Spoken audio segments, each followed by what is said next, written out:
So 1 minute 12.9. Unbelievable. A week's a long time in Formula One. The Schumachers are all brotherly cuddles and giggles again. I expected it to be tight, but to beat Michael here after the test we have seen from them was very difficult.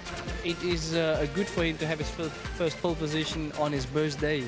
People always tend to think now, yeah, that was a kind of present I made to him, but this will be stupid because he made it because he was faster than me. And all Schumacher front row for the French Grand Prix. Ralph's first pole. We're at Manicourt. It is round 10 of F1 2001. Home race for the experienced and very popular Jean Alesi. He's welcomed us to his hometown of Avignon to explain what drives him on at the age of 37. Hello there, race day at Manicourt. Good afternoon to you. Beautiful day as well. Big crowd inside here. Temperature 26 degrees and rising. Tony Jardine with me as always. Hiya, Tony. Special guest, Ross Brawn, Technical Director at Ferrari. Thanks very much for popping in. I know it's a very busy time for you. Your man, Michael Schumacher, what, 9 out of the last 13 he's won. Do you fancy him again this afternoon? Yes, of course. I mean, people keep asking me when do I think Michael's reached his peak. But when you see performances like Nürburgring, there's still a lot to come. So I certainly haven't seen the downside yet, so there's every chance today. A lot to come. If we check the standings, you can see Michael Schumacher, well, he's 14-1 on now to retain his title, 24 ahead of David Coulthard. Coulthard had a magical drive here last year. Pole sitter Ralph Schumacher, 26 yesterday. He could overtake Barrichello today. Montoya is very confident, and Häkkönen's gone quickest in this morning's warm-up. Tony, if we look back at qualifying, Ralph Schumacher, first pole, his 76th session, and he broke records along the way. Yeah, dear. One of the things Ross was saying when the test was here before Canada is that watch out for Michelin, they'll be very strong. But this package is getting stronger and stronger. And on this very smooth but yet slippery surface, they drop the cars right down as low as they can to get more downforce, I think. But those Michelin tyres working really well, the BMW engine as well. 13.6 on his first run, but more was to come, and we thought that was really, really quick. And there you go, 12.9 he popped in as well. Didn't think anyone could get close, but obviously Michael got a bit closer later on as well. First pole for Ralphie on his birthday. He did get a bit closer, didn't he, Ross? He was going for pole number 40, Michael, and he missed it, what, 100th of a second he missed it by, wasn't it?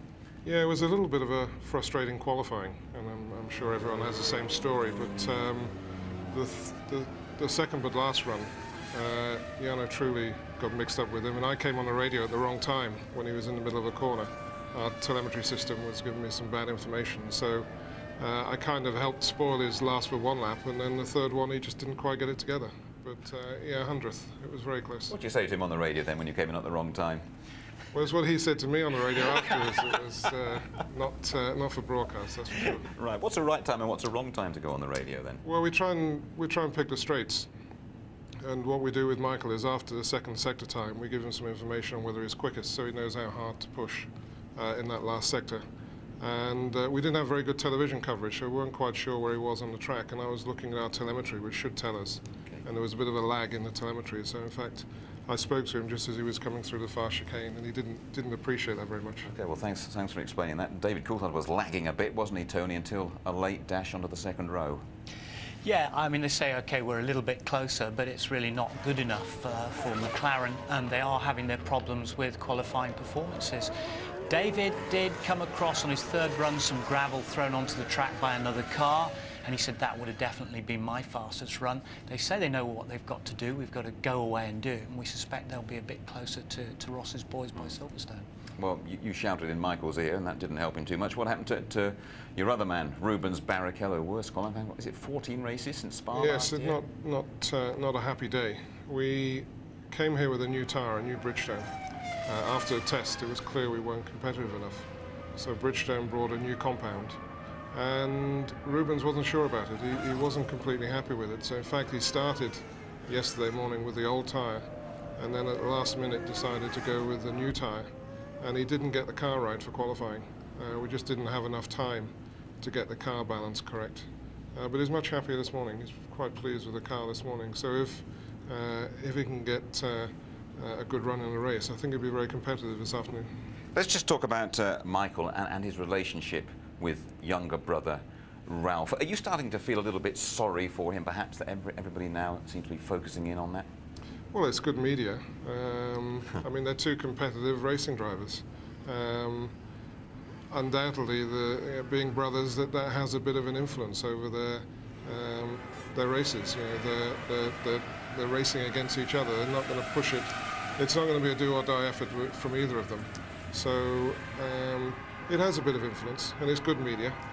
Ralph, I must say, has come on a long way, because 2 or 3 years ago, I really didn't see him getting where he is today, because he was very ragged. He was trying too hard. But joining Williams has really settled him down, and he's a superb driver.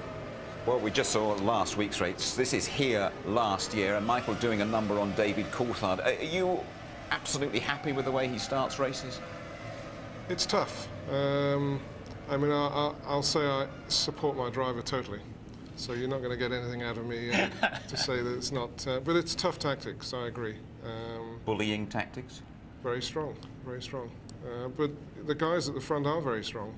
The reason they're there is they're very strong. You don't get weak people at the front of a Formula 1 grid, so it's a tough business. And do you go along with the theory that Michael would only do that to certain drivers? I mean, if it was a Villeneuve or a Coulthard, perhaps a Montoya, he wouldn't have done what he did last week to Ralph? Was that nonsense? I don't know how you judge that. I mean, some of those guys have not been at the front of the grid for a while, so it's not easy to say. But I don't know how you judge that. I mean, it's not just the start. If you look at a whole race, you get lots of situations where drivers will push another one to the limit. And they find it's part of their psyche, it's part of their build-up for drivers to know whether they're an easy touch or whether they're going to be tough. But of course there's limits. So a driver doesn't want to be seen as an easy touch, but equally he's got to put as much pressure on as he can. So it's all part of the challenge of racing each other. One of the great reasons for your success, for Michael's success, Ferrari's success has been reliability, but you're a little bit unreliable here last year, I seem to remember. Yes, we had, well, we were going through a period when we had difficulties with the tyres. We weren't using the tyres as well as McLaren were, and we were overheating the tyres. So during the race, Michael started to suffer from heavy tyre decay, particularly at the rear. So he was being challenged first by David, and then he was being hassled by Mika, and ultimately had an engine failure, which is not related, but it was one of our few retirements last year. So I hope we can do a bit better today. I know our time is up. I know you've got to go at 1:15, but just one final question for you. Are Ferrari a more relaxed team all round this year, now that Michael Schumacher has won that World Championship for you? It was going to be very interesting to see. I mean, people speculated that once we'd won the championship, it was all going to deflate. And I've been really pleased with the approach of everyone, because getting that championship out of the way has definitely helped. Everyone is just a little bit calmer, a little bit more relaxed. They know they can do it. We had 3 years of losing it at the last race, and that was tough. So we've done it now, it's behind us, and the team are performing superbly. And everyone's just a little bit more relaxed, but still very competitive. And I guess now it's fear of failure rather than having to win the championship. We finished second 3 years, we know it's not very nice, and we want to win the championship again. And the choice is finishing second or first, and everyone in the team wants to win. You've got to dash back over there and get on with your work, haven't you? Thanks very much indeed for joining us, and thanks for your help during the races as well, telling us what's going on. OK, Tony, you just chat us through the grid to you as Ross makes it. Well, Schumacher versus Schumacher again for the 4th time on the grid this year. I owe him one, says Ralph, about his big brother's squeeze from last week. McLaren's a bit close to the front, but still not a great qualifying performance. They won't be happy with that. Truly happy with his car, said we made a real step forward, 5th place on the grid. Montoya said he was blocked by a lazy. In Frentzen, he said he had a blockage, and we were talking about Barrichello before. He could not get the setup right. Villeneuve, I got the maximum out of the car. He said I pushed as hard as I could. Now the Frenchman, Panis, back there, he said, well, the car was worth 7th or 8th on the grid. We didn't do it justice. De La Rosa next to Kimi Räikkönen on the grid. Bertie had a couple of big spins in qualifying. Fisichella, the evolutionary package of the engine and the aero, not quite together yet at the moment. Jenson Button admits that he didn't adjust the differential for his last 2 runs. The car was therefore tail happy. A lazy setup not right. Very disappointed in front of his home crowd, the worst qualifying this year. Marquez had problems with upshift and downshift, but still 22nd on the grid. Right, then let's talk to Michael Schumacher. He upset his brother, as we've heard, by squeezing him close to the wall at the Nürburgring at last week's European Grand Prix. But another win here, and you can just about close the book on the Drivers' Championship. James Allen reporting. With 5 wins from the first 9 races and sitting atop a 24-point cushion in the championship, Michael Schumacher has every reason to feel he's on target for a 4th world title. And that's exactly how he feels. Comfortable is probably the right word, but not over-comfortable, because people always tend to give me the impression, well, you should be very comfortable, things going easy. In racing, nothing goes easy. It goes sometimes easy by the wrong way, so I always want to be concentrated, obviously. One area which is consistently stronger though this year is qualifying. You've been on pole very consistently this year. Have you improved? Has the car improved? Is it a little bit of both? It's very obviously a matter of the car, because I can't see that McLaren suddenly gone the other way. It's all due to the drivers. For us, we're good in qualifying and in race, which is the best combination, obviously. But that's certainly down to the car. You're getting the points, and of course the other thing is Williams are taking points and wins, which is restricting the possibilities that McLaren have as well. So in a way it's a sort of dream scenario for you, isn't it? The fact that it's spread out a little bit, it's not just McLaren anymore you're racing against. Honestly, if you take the season, it has only been Nürburgring which basically cost Coulthard 2 points. Because in Imola he took away 4 points from Coulthard, but in Canada he did against me. And it is Nürburgring where David lost 1 position against Montoya, which is minus 2 points. Otherwise, Williams has not really influenced the decision of the World Championship points. Is there a different pressure, a different kind of feeling when you're racing against Ralph from racing against DC or Hakkinen? Yeah, there is certainly a different feeling. People may not believe this, but when I saw my brother winning in Canada and greeting me in a way he did, I was happy for him. I really felt good, like I did myself a victory. No, that's. It's something which I like to see. It's maybe more normal for the older one anyway, I have been successful, that you're happy to give away some success yourself. But of course the irony is, the twist is, that to be successful, he's got to beat you.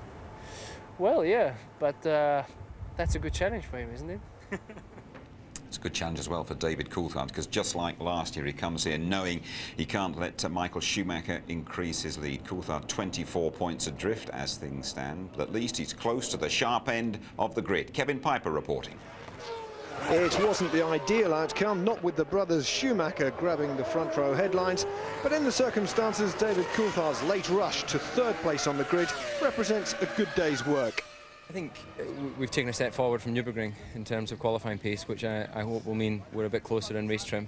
Obviously the Williams eventually getting pole, they've looked like it at a lot of races this year. That might mean that things are obviously going to be tight in the race, because they were obviously able to win without having pole in Imola, and you know, track conditions here in terms of surface are quite similar, although the track layout is quite different.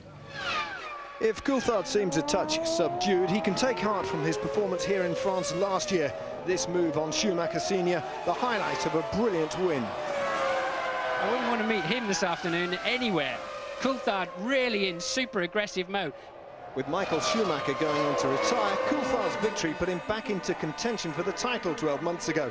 He knows he needs much the same outcome this afternoon. Yeah, absolutely. You know, the goal is to achieve victory, and you know, strategy will obviously come into that. The strongest hand lies with the front row guys, and it will come down to, first of all, who's got the better tyre, and then if Bridgestone hopefully have, then it will be whether we can, you know, use it more effectively than Ferrari. Coulthard comes here in good shape on the back of a recent trip back to the family home on the west coast of Scotland, blowing away a few cobwebs under the eye of his personal trainer. An environment like this is very conducive to training and being upbeat. which is what we're trying to create before the race. We want a positive attitude, and an environment like this, it instills that positive attitude, the desire to work hard and achieve. Come on, get off me, come on! I want the guy to win. Until he's won at least one championship, I won't be happy. 5, 6. I just say for the record, that's much more difficult than it looks. Meantime, as Formula One's driver merry-go-round season gets underway, Coulthard, for one, is hoping to stay put. It's where I want to be. It's, you know, I've invested a lot of time in the team. I've been here since '96, and obviously they've been kind enough to give me that opportunity. And despite the difficulties we're having this year, I think that you know, we form a good partnership. So it would seem not very sensible to give up on that. And we're getting buzzed at the moment by a mirage from the French Air Force. 35 minutes to go to the start of the French Grand Prix. So despite those recent setbacks, doesn't look as though David Coulthard's going to fly away from McLaren. But Jenson Button's future, well, that is less clear-cut as his Benetton boss Flavio Briatore shuffles his driver's pack. This from Louise Goodman. Flavio Briatore is an influential figure in Formula One circles. Not only does he control the fortunes of the Benetton team, he's also the personal manager of some of the hottest young talents in the paddock. Fernando Alonso is a Flavio Briatore protégé, as are current Benetton incumbent Giancarlo Fisichella and fellow Italian Jarno Trulli. Trulli's Jordan contract expires this year, and his close relationship with Briatore has led to speculation that he'll be Benetton bound for 2002, but Jarno says the final decision rests with him. Flavio's a manager, so he gets a percentage from what I earn and nothing else. I just, it's up to me to decide where I want to go and what I want to drive for. We have the option to Jarno Trulli is in Jordan. We don't know yet, honestly. It's not simple to decide, and we need to talk with Eddie as well what he wants to do, and you know, we need to try doing the best for the team and for the driver as well. Plus we have two young drivers like Alonso and Mark Webber in the line as well. See what happens. We need to see what happens in the next 2 weeks, and we decide. Giancarlo Fisichella has done a good job for the team this year, regularly outperforming Jenson Button. It has been mooted that Button will swap places with Jarno Trulli, but Eddie Jordan doesn't see that as a likely option. I don't see that happening. It's not, I don't believe in, certainly it's not in Jarno's interest, and at this moment in time, as I say, the continuity is of importance to us, and the dialogue that's been built over the years is important to maintain that. Jarno is on top of his game. He's a super young boy, and we'll do everything we can to keep him. Jenson Button, meanwhile, is just pleading ignorance. I don't know anything about what's going on there. Yeah, I've spoken to other teams, but nothing serious or anything like that. You know, just a normal chit-chat, as everyone does, but nothing serious in it. Definitely not. I'm here next year at Benetton, and that's pretty much all I know. But what of his long-term future? After all, Jenson is still under contract to the Williams team. In 2003, it says that I'm in Williams. I'm in a Williams car with BMW. But anything can happen in Formula One, and it normally does, as Murray would say. Indeed, he would. What about Jenson? Where do you fancy the cards are going to fall for him? Well, it is very much the call of Briatore, because he's stacking the cards, but I think, you know, he's ultimately owned by Frank Williams, as he said, and I think Frank is sitting very, very pretty. He can look at the performance of Montour and Button over the next year and retain any one of those two and put them in the Williams car. Right. You mentioned Flavio Briatore there, a man whose lips you have to watch very, very carefully to get the true meaning. But is he likely to be on his way? There's a bit of a buzz around the paddock this morning. Yeah, I mean, it's so strong, Jim. It is actually worth mentioning that the paddock are suggesting that he finishes with Benetton next week and he's going to take over at Prost, potentially Asia Tech as well, and put the two together. But David Richards, you remember, he used to manage Benetton a couple of years ago, the guy from World Rally and IOC. He was here yesterday having a couple of meetings, he said, so that added weight to the rumour, really. OK, Tony, thank you very much indeed. Well, the best drivers in the world have been flying around at Manicourt this weekend. Last year's pole time's been improved by over 2 seconds. Martin Brundle reckons he's mentally scarred by the circuit after countless testing laps. Here's one more, Martin, with Rubens Barrichello. Barrichello only 8th on the grid. Let's see if we can see why. Taking it very slowly through that last corner. You can afford to give up the entry for maximum acceleration on the exit. Heading towards Grand Curb, 175 miles an hour. Do not lift the throttle. Straight line that mini chicane down into Estoril, turn 2. Fading to about 120, now accelerating hard, opening up that steering wheel as early as possible. Now, a nice, clean, clear, easy line down the back straight, 185 miles an hour into Adelaide hairpin. And we've locked the right front. Cadence braking, trying to get it in. We've missed the apex. Barrichello going up through the gears now, thinking I've trashed this lap already, just 23 seconds old, but carry on anyway through Nürburgring chicane. Nice clean line, bring it in early then for 180 corner, hug the white line, use the curb to suck the front of the car in. On fresh tyres in qualifying, no traction problems through the right and left sweep as you're heading towards Imola chicane, 180 miles an hour. Come down one gear, sweep down the hill, left-hand curb, bring it to the left immediately for Chateau d'Eau. 55 on the apex, a long time to get the nose in, but a lot of extra grip through the exit, and you can get power on early, up to 165 miles an hour before the chicane. Bounce across the curves, but not too much. Good there for Barrichello. This time attack the entry to the final corner, over the line, but only P8. Very difficult lap, that one for Rubens Barrichello. Worst start for 14 races, as Ross Brawn has confirmed. That fellow's going to be going away in a couple of minutes' time. We hope it is enhancing your enjoyment of our build-up to the French Grand Prix. A lot of attention on the pole sitter, on Ralf Schumacher. I think Kevin Piper has some news of him. Kevin. Thanks, Jim. Yes, all this talk of possible fireworks involving the Schumacher brothers at the start means the Williams boys here are going to be on their toes right from the word go, because if there is a coming together at the start, the spare car is not set up for Ralf. It might surprise you to learn that the policy here is to alternate between races. Ralf had the spare last week in Germany, so this week it's Montoya's turn, even though he's back on the third row. So as I say, if there is a significant coming together, these mechanics could face their own race against time to get the spare ready for Ralf. Thanks very much indeed to Kevin. There we are then. David Coulthard. Well, we're all lucky enough really to be travelling around the world. Part of those big crowds watching Formula One. Our regular companions are the written press, battling for those exclusives. Well, Beverly Turner has been kicking around with a British hack pack. They say F1 racing is one of the most competitive sports in the world. Well, it's nothing compared to the rivalry that surfaces when you put a bunch of English journalists against their German counterparts and add one of these. Is he playing left back or left back? This weekend, the press relieved a bit of pre-race tension with some sport of their own. It doesn't matter that our lads actually lost 6-1. It's all part of the F1 circus that they endure all season. Tell me about the sort of lifestyle that you guys lead, because I know you're away for a lot of the year.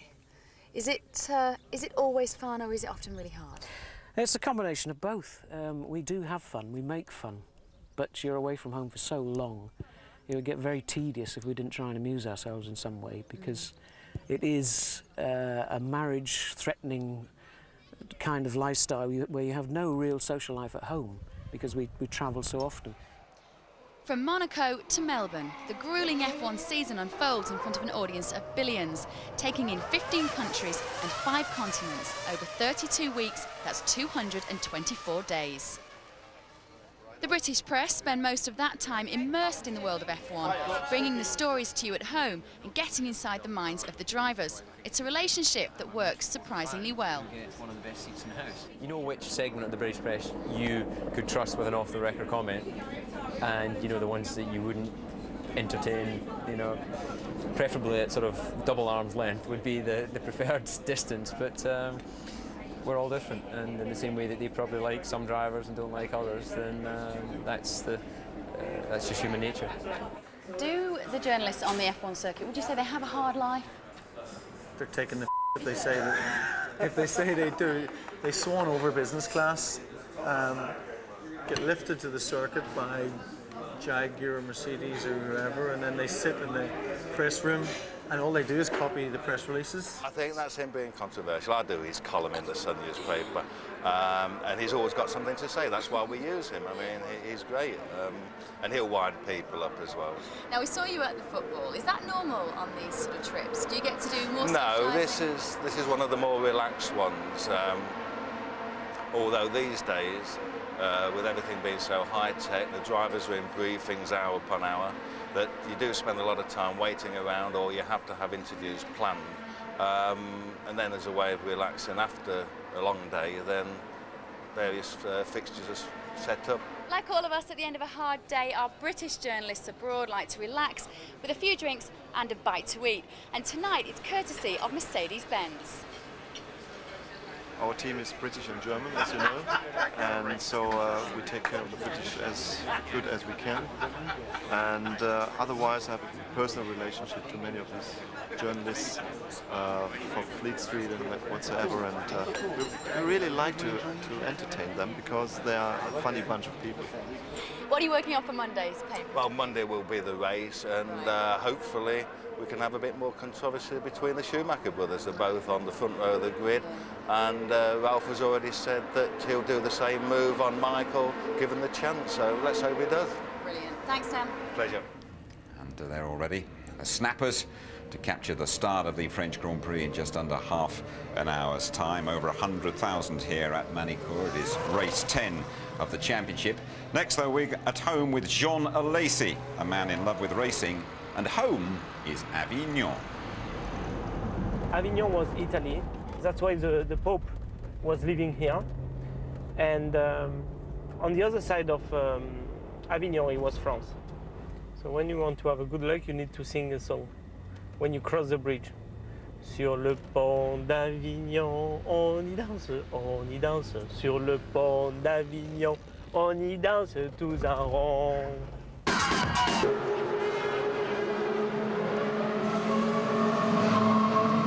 Flavio Briatore, the first race this weekend with the new Renault engine. How optimistic are you? It's wrong information. It's no new engine. It's the development of the existing engine. It's the first step in, I hope it's coming another 125 step. But, you know, we are in the right direction, and this year sure is not great for us. But we know what we have, and we know what we have next year. I mean, it's okay. Now, are we going to expect? You say you want some more steps of development. Will be another one for Silverstone? Now the program starts little by little. It takes, so we need increasing every race. Okay, thank you.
French Grand Prix since 1991.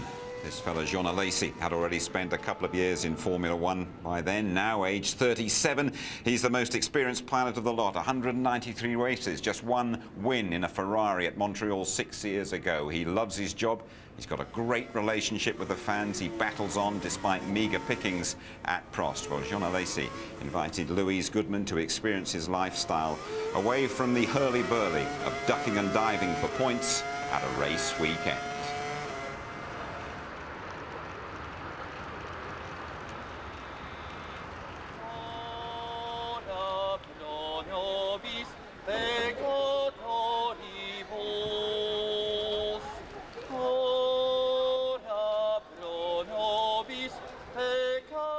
On the banks of the Rhone in southern France lies the historic city of Avignon. Back in the 14th century, the walled city was the home to the head of the Roman Catholic Church. For the past 37 years, it's been home to Jean Alesi, another man with Italian connections. Avignon was Italy. That's why the Pope was living here. And on the other side of Avignon, it was France. So when you want to have a good luck, you need to sing a song when you cross the bridge. Sur le pont d'Avignon, on y danse. Sur le pont d'Avignon, on y danse tous en rond. We are so pleased to have this bridge because we are world famous just because of the bridge. Although he now lives in Switzerland, Jean has a home in Avignon and his family still live locally. The Alesis are a close-knit clan and Jean returns to visit them whenever he can. He has fond memories of his childhood. I think Avignon was one of the good place for it because I had many friends who were cycling in the town. There is not so much traffic, and then obviously in the garage of my father I had a good time as well.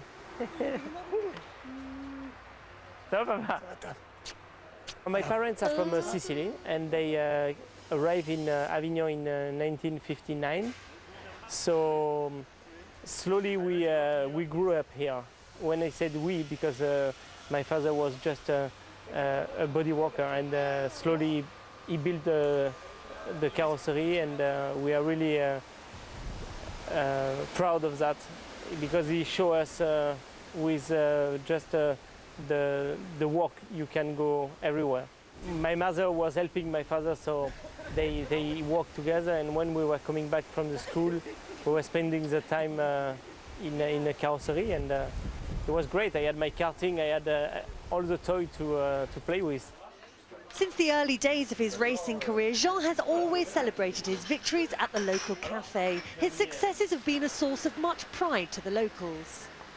I feel French because I grew up in France, I learned French, and it's the way it was, but I have all my family Italian, except my wife, Japanese. She's here actually. I've been really lucky to find Kumiko for many reasons, but the first one is we are from a different world, different countries. She's from Japan, and we have two children, Giuliano and Elena, and that is great, really great. When I had my child, I wanted to have something from my child with me. I said, okay, I want to put the name of them on my helmet. So I have the name of them and the name of the mother on my helmet. But it's written in Japanese? It's written in Japanese, yes. Why? Because to respect my wife. Jean is not your name, is it? No, because when I born, my name was Giovanni, and when I was a child, the kids was meaning each other, and they called me spaghetti. So then I was crying at home, and my parents decided to change my name from Giovanni to Jean. Part French, part Italian, Jean's 100% Latin and typically passionate about his cars. My first car was a Fiat 500, and I'm really glad to have it still now. And you still drive it? Sure. I have it here, and I like sometimes to take it and to go in the city because it's very easy to park. And what about your other cars? How did you start your collection? So I start the collection not like someone who wants to have cars to show, but just to enjoy. So that's why I have this old Rolls-Royce, because When I want to be romantic, when I have my head to be free for it, I take Kumiko to eat in some restaurants outside Avignon with this car. When I want to scare my grandmother, I take the F40 and I say to her, I'm sorry, grandmother, I had only this car. So when she sits, I do 2 or 3 kilometers in first gear, very slowly. And when we are on the bridge, I go full power and she's screaming, my heart, my heart. And I like that. The Porsche, that was a gift I did for Kumiko when she was 25. That was a birthday present. It's not just cars that you have either. I think the other thing that not many people know about you is that you are actually Grand Prix driver and vineyard owner. Yeah, it's very similar of what I'm doing with my job. It's a lot of passion, a lot of expectation. Sometimes you can be very lucky if the weather is fine. Sometimes you cannot control everything, you know, because the weather makes the wine good or not. And I like this idea. Just down the road at his parents' house, Jean's mother has lovingly amassed a vast array of her son's racing memorabilia. Voila. So here, Louis, is all my life. Oh, wow. Look, first of all, my karting, yeah. That is my years in Ferrari. Oh. My mother put, because there is so many times, so 91. Ferrari was Jean's spiritual home, and he recorded his one and only Grand Prix victory with the team at the 1995 Canadian Grand Prix. In terms of satisfaction, personal satisfaction, the win was okay, good for me, because I said, okay, finally you won, because I finished 17 times second, and I don't know how many times I retired when I was leading the Grand Prix. So I was so happy to have at least a win, but I don't care the results. What I care is to give the emotion I have inside of me when I'm driving the car. Maybe that is one of the reasons why I'm able to throw my helmet into the public and not doing like some drivers who are keeping the helmet because they are making a profit again. I say again because I think we are very well paid in our job. But they want to sell again the things, and I think it's completely wrong. And the way I'm doing is just because I do things with my heart and with my emotion. Giovanni Alesi, we certainly want him to stick around a bit longer, but he's having to start the French Grand Prix in 15 minutes' time from 19th on the grid. Those two Jordans, 5th and 7th on the grid, Messrs. Trulli and Frentzen. And wearing a little Jordan outfit, joining us in the studio, Ross Kemp. People might be taking a double look at the old sets and saying, what's he doing in a Jordan outfit? Just explain to us. I wonder what I'm doing in it as well, actually. Well, we're doing a documentary for ITV, and I'm being trained, hopefully, for Silverstone, where I'll be a member of the pit crew. I did the front right tyre on Trudy's car yesterday during qualifying and in Austria, and we were practicing using the thing that protects petrol, stopping the petrol being ignited on the exhaust. So, rather nervous. Well, our regular viewers, Ross, will have seen you having a go at things down there. I know you haven't personally seen your effort, so you're going to see 1 or 2 pictures here for the first time. And then just, as you come back... That's you having a little go at the wheel. The practice I got, so let's see how well I did. And that way now, back that way. Yeah. Put it on. And then put my hand across there and pull it back out. Yeah. That is too violent, isn't it? A little personal technical problem, if I can put it that way. Yeah, that was my flies. There's your spare gun. No, come on. This ain't going to happen. Looking after you all right, those Jordan been guys? Brilliant to me. I've been so surprised how welcoming they've been, and they've allowed me to become part of the team, and I've had some great times with them, both serious and playing around. But I mean, there we go. It's a nice. We'd expect a nice sort of a thespian pose from me at the end there, wouldn't we? We'd expect that. But I mean, are you a bit daunted by it all? That you're really going to have to do the business in a couple of weeks at Silverstone? It's amazing what happens, having been here, and what you watch this place grow like a village. It just grows and grows, like from Tuesday onwards, and you can feel the pressure building as well. I mean, it's. I think that's why it's such an appealing sport. It is. It's full of pressure. It's full of excitement, glamour. It's got everything. Have they exactly told you what you're going to be doing at Silverstone, or is it going to be? I think it's still. They're testing me basically all the way along the line, and as long as I come up with the results, and hopefully I'll be doing something something. I don't know. Well, let's find out how you've been doing. Eddie Jordan is down there. What's he been like, Ed? Well, actually, we've known Ross for some time. Likewise, he's brought a new dimension to us. We won't say what, but no, he's great fun. But he is such great encouragement because he's been in there and he's prepared to work. And yet we haven't still given him the green light for Silverstone yet. He's still a little... He's a little bit more training to do, and surely we'll help him to do that. We make sure that you keep him off the sticky buns up there. I don't want him getting the good life up in that nice studio and air-conditioned and all that sort of stuff, because it's not like that down here. What sort of... I mean, he's been a bit coy up here. What sort of jobs have you really got lined up for him at the British Grand Prix? Well, hopefully, if everything... We want, obviously, safety for everyone, but... if he does the job properly, hopefully he'll do the front wheel and on the race car during the race. And if he doesn't sort it out, I've got a couple of good Irish paddies here who can sort him out. Old Keno and Paul McGrath, they don't take too many prisoners, and I'll look after you, Kemp, if you don't sort yourself out. Yes, Mr. EJ. Roy Keane and Paul McGrath. We were just about to see Roy in the background there. Not too sure where Paul has got to. Final thought from you about the two cars this afternoon. You're well placed. Well, you know, we've had a chance for the last number of races and we didn't take them, and that's been quite sad. It's been a difficult last couple of races since the traction control, the thing at launch control in Austria. We haven't performed like we should have, and fingers crossed, let's hope it'll start, because Silverstone is on us and we want to perform really strongly there, but it'd be nice to come away with some nice points here in France. Fingers crossed. Eddie, thanks as always.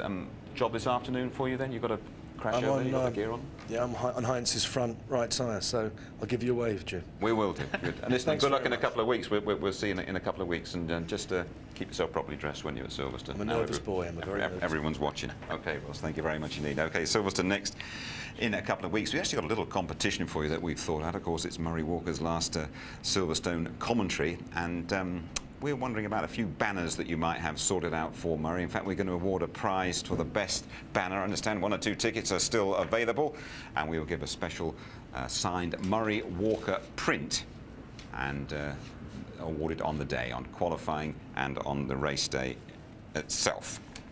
We also have the result of our competition, a chance for you to win a great day out at the Goodwood Festival of Speed and a ride in the 2-seater European Minardi. Remember, we asked you about the nationality of the Minardi driver, Fernando Alonso. Is he A, Spanish? Is he B, Italian? Or C, from Argentina? Here's the answer from the man in the know.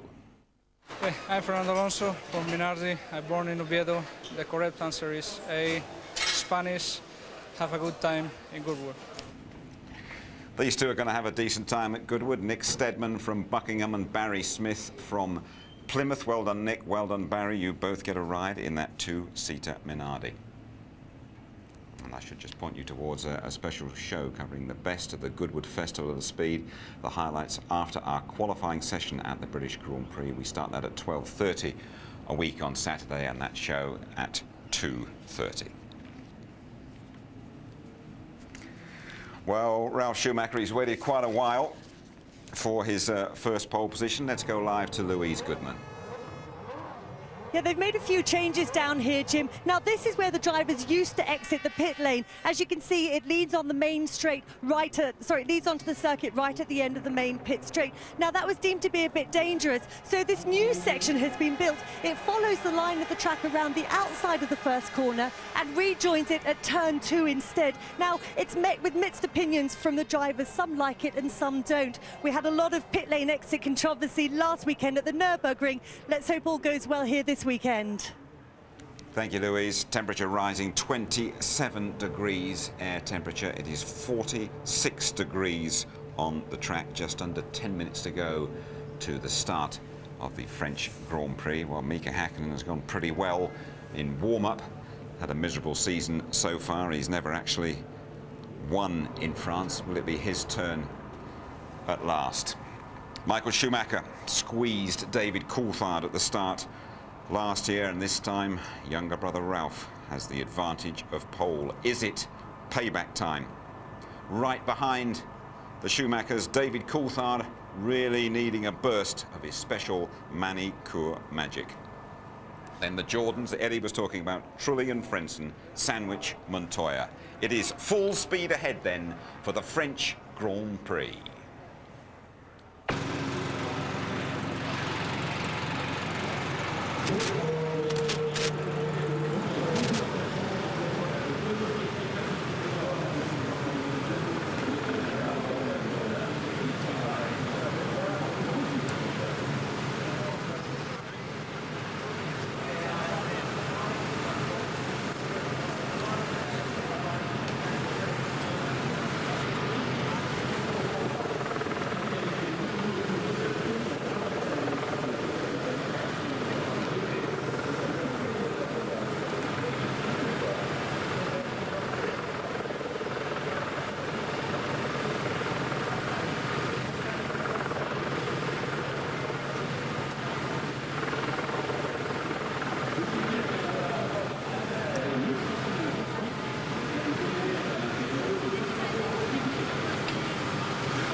Eddie Jordan, 5th on the grid. Jarno Trulli, again, he was 5th in the warm-up this morning. How confident are you he can maybe turn this into a podium position?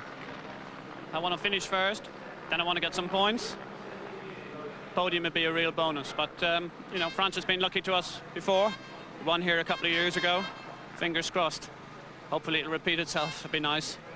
But do you feel you're behind the Williams, the Ferrari and the McLaren? There's any way you can live with their pace over a race as opposed to a one-off lap as in qualifying? Yeah, I think it's valid question. I think it's incredibly difficult. They have a definite gap over us. We have to try and be clever with the strategy and see what we can come up with. But you know, who knows what's going to happen? A lot of reliability issues, our reliability in particular. We have to make sure we finish the race. If we finish the race, I'd like to hope that we can get some points. Best of luck, Eddie. Thank you.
And you're back with ITV Sports Formula One team at Sunbaked Manicourt. I should tell you that Murray Walker returns at Silverstone next time round. Once again, your commentary team for the French Grand Prix, Martin Brundle, and good afternoon to James Allen. Thank you, Jim. Hello, everyone. Welcome to Manicourt in the heart of rural France. When you drive into this circuit, there's a long avenue which leads to the main entrance. Along it are posted giant photographs of all the previous winners of the French Grand Prix. You see 2 photographs of Nigel Mansell. You see many of Alain Prost. You see 4 of Michael Schumacher. You even see 1 of Heinz-Harald Frentzen. This year, they've added David Coulthard's picture celebrating his Braveheart victory here last year. Will they be adding a new face after today's race? Well, they might. Because with 4 different chassis in the top 5 places on the grid, 3 different types of tyres from Bridgestone and Michelin being used, anyone on the front 3 rows of the grid today could win this race. It's very, very hard to predict the outcome this afternoon. Tyres will play a major role. Pole sitter Ralf Schumacher is on the softer of the Michelin tyres. His teammate Juan Montoya, though, is on the harder tyre, which should be more durable. So Ralf could have a few problems with tyre wear this afternoon. Both Ferraris and both McLarens are on the new harder Bridgestone tyre, which looks very promising indeed. They brought it here this weekend, completely untested. Michael Schumacher will be using it as well. And I have to tell you, this track does eat up the tyres. It's going to be a big part of the outcome of the race. There are a number of possible strategies this afternoon. 1, 2, even 3 stops is possible. 72 laps to be covered. And Martin, a really fascinating motor racing prospect, I think. Yeah, looking forward to it, wandering around the grid, trying to analyse who might be doing what. Can Ralf Schumacher capitalise on his first ever pole position? BMW and Michelin's first pole since returning to Formula One, of course, and they've got a tough job on their hands this afternoon. It appears from this morning's warm-up, Ralf being quite a bit slower, therefore carrying a lot more fuel, they're seriously considering a one-stopper. I was just trying to pry some information out of Gerhard Berger down there quietly on the grid as to, surely you're not going to do that, are you? Because there's a bit of shaking of heads in the paddock of, we all know the quickest way around here is 2 and sometimes 3 stops. Everybody did a 2-stopper last year because the tyre degradation is normally higher than the advantage you gain as your fuel load goes down, and you should stop at an optimum time, especially as it's just about 21 seconds to make a pit stop here. It's a quick in lap. It's the last corner is very slow. The corner around the outside into the pit lane is slightly faster. It's short and an easy build up to speed on the way out. A new pit lane layout, pit exit layout here this afternoon, which will also play a role in that. But it makes no sense that we can see that of going on 2 stops, James.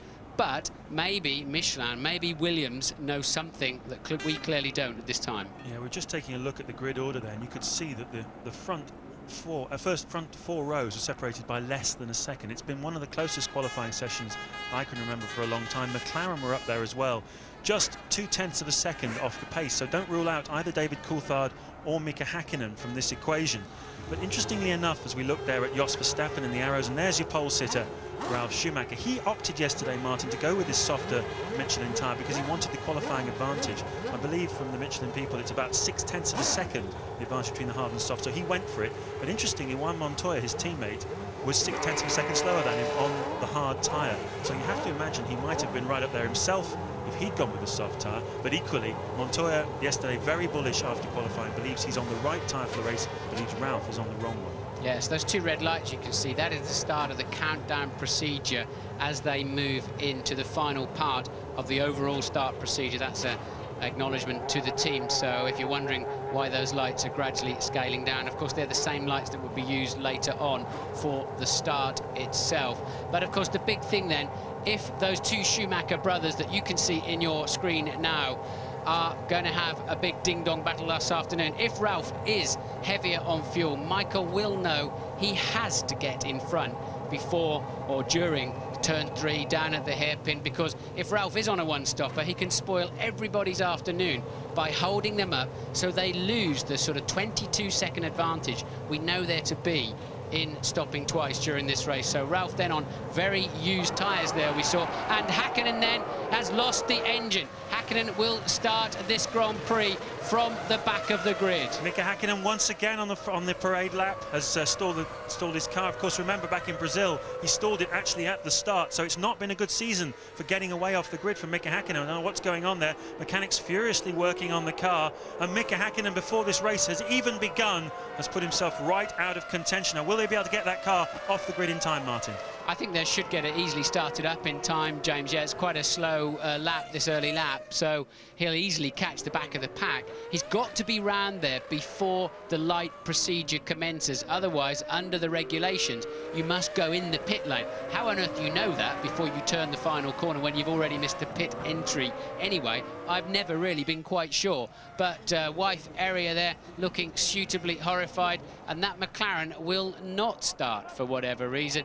And now they're going to push it off the grid. They can recover to the pit lane where the team can try once again to start that car, and he can start the race from the pit lane. What a miserable season for Mika Häkkinen so far. Scored just 9 points in the first 9 races of this Grand Prix season. Astonishing to think that the two-time world champion who won the 98 and 99 world championships has been in so much trouble, and once again his bad luck continues. Bad luck for Coulthard in many ways as well. He needs Häkkinen up there to help him take points away from Michael Schumacher in the championship fight. So Coulthard up there by himself, but as we've said, 4 different cars in the top 5 on this grid, different strategies, different tyres. It's going to be interesting. Yeah, bad news for Coulthard, but good news for Juan Montoya and Jarno Trulli, of course, because they've been promoted a place, particularly Montoya, who is well worth keeping an eye out for this afternoon. As you can see the field streaming around there, Kimi Räikkönen.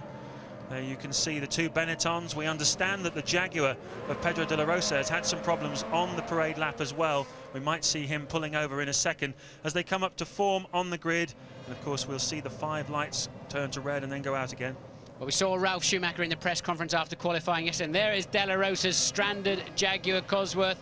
We saw Ralf Schumacher saying to Michael Schumacher, hey, I owe you one from the chop you gave me last weekend, and don't be surprised if you get it back again. The pair of them completely ignoring the regulations in that you're not allowed to start chopping each other and pushing each other into the wall in front of a pack of 20 Grand Prix cars. Remember how Michael Schumacher cut into David Coulthard last year? Will Ralf Schumacher do the same thing? A great start from him. He's got fantastic traction off the grid, and it looks like the McLaren is side by side with Schumacher as they go into Grand Court for the first time, but Schumacher gets in front. Ralf Schumacher leads from Michael Schumacher, David Coulthard third, Juan Montoya up into 4th place with Trulli 5th. A sensational start by both of the 2 Williamses, and not quite what Michael Schumacher had in mind. He really wanted to be in the lead going into this hairpin on the first lap. Dream start then for Ralf Schumacher, no doubt about it. Coulthard and Michael Schumacher. And Ralph's locked a wheel, but he'd get away with it, I think. But Ralph braking slightly too late for that hairpin, but no damage done this time. Coulthard then side by side with Michael Schumacher into the first corner, but it turns into a piece of track that's like threading a needle. There is no room, and Coulthard had to yield. So he stays then in third place. Ralf Schumacher leads Michael Schumacher. And not making a break at the moment. Michael Schumacher staying right with his younger brother as we go through, halfway through the lap now. David Coulthard looking strong. Those are the two marshals looking out of the way to get De La Rosa's stricken car. I'm somewhat amazed, James, to see so many marshals on what is a runoff zone, effectively, into that 180-mile-an-hour arrival zone, into that Imola chicane. Clearly, and I didn't see any waved yellows either. I think what they were doing, Martin, we just saw De La Rosa's car going through in front of the leaders at the moment. As you look at Mika Häkkinen, who looks like he's out of this race, De La Rosa must have got push started. That's what the marshals are doing, running out of the way. But at the end of lap 1, Ralf Schumacher leading from Michael Schumacher in second place. Coulthard is third, Montoya fourth, Barrichello fifth. Trulli is 6th, Heinz-Harald Frentzen is 7th, Villeneuve 8th, Kimi Räikkönen up to 9th, his teammate Nick Heidfeld is 10th, Eddie Irvine in 11th, and Jenson Button fans, your man is 17th. Look at Coulthard wandering around there. Coulthard picking up a nice slipstream from both the Schumachers there. But remember, in the early stages of Grand Prix and after pace car situations, we've seen Ralf struggle to really build up to speed as quick as Michael, but at the moment he's managing to keep that gap.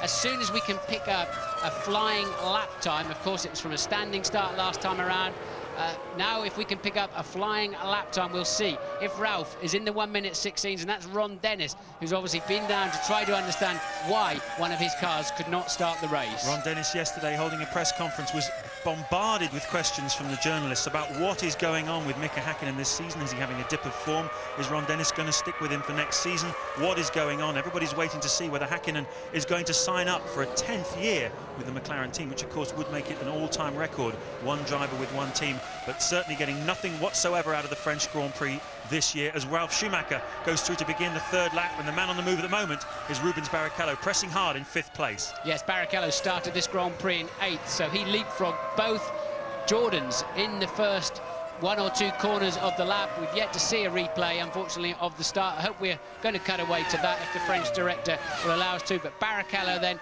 with a decent start. And right now, James, I can't see anything. And Ralf once again running too deep into Adelaide hairpin.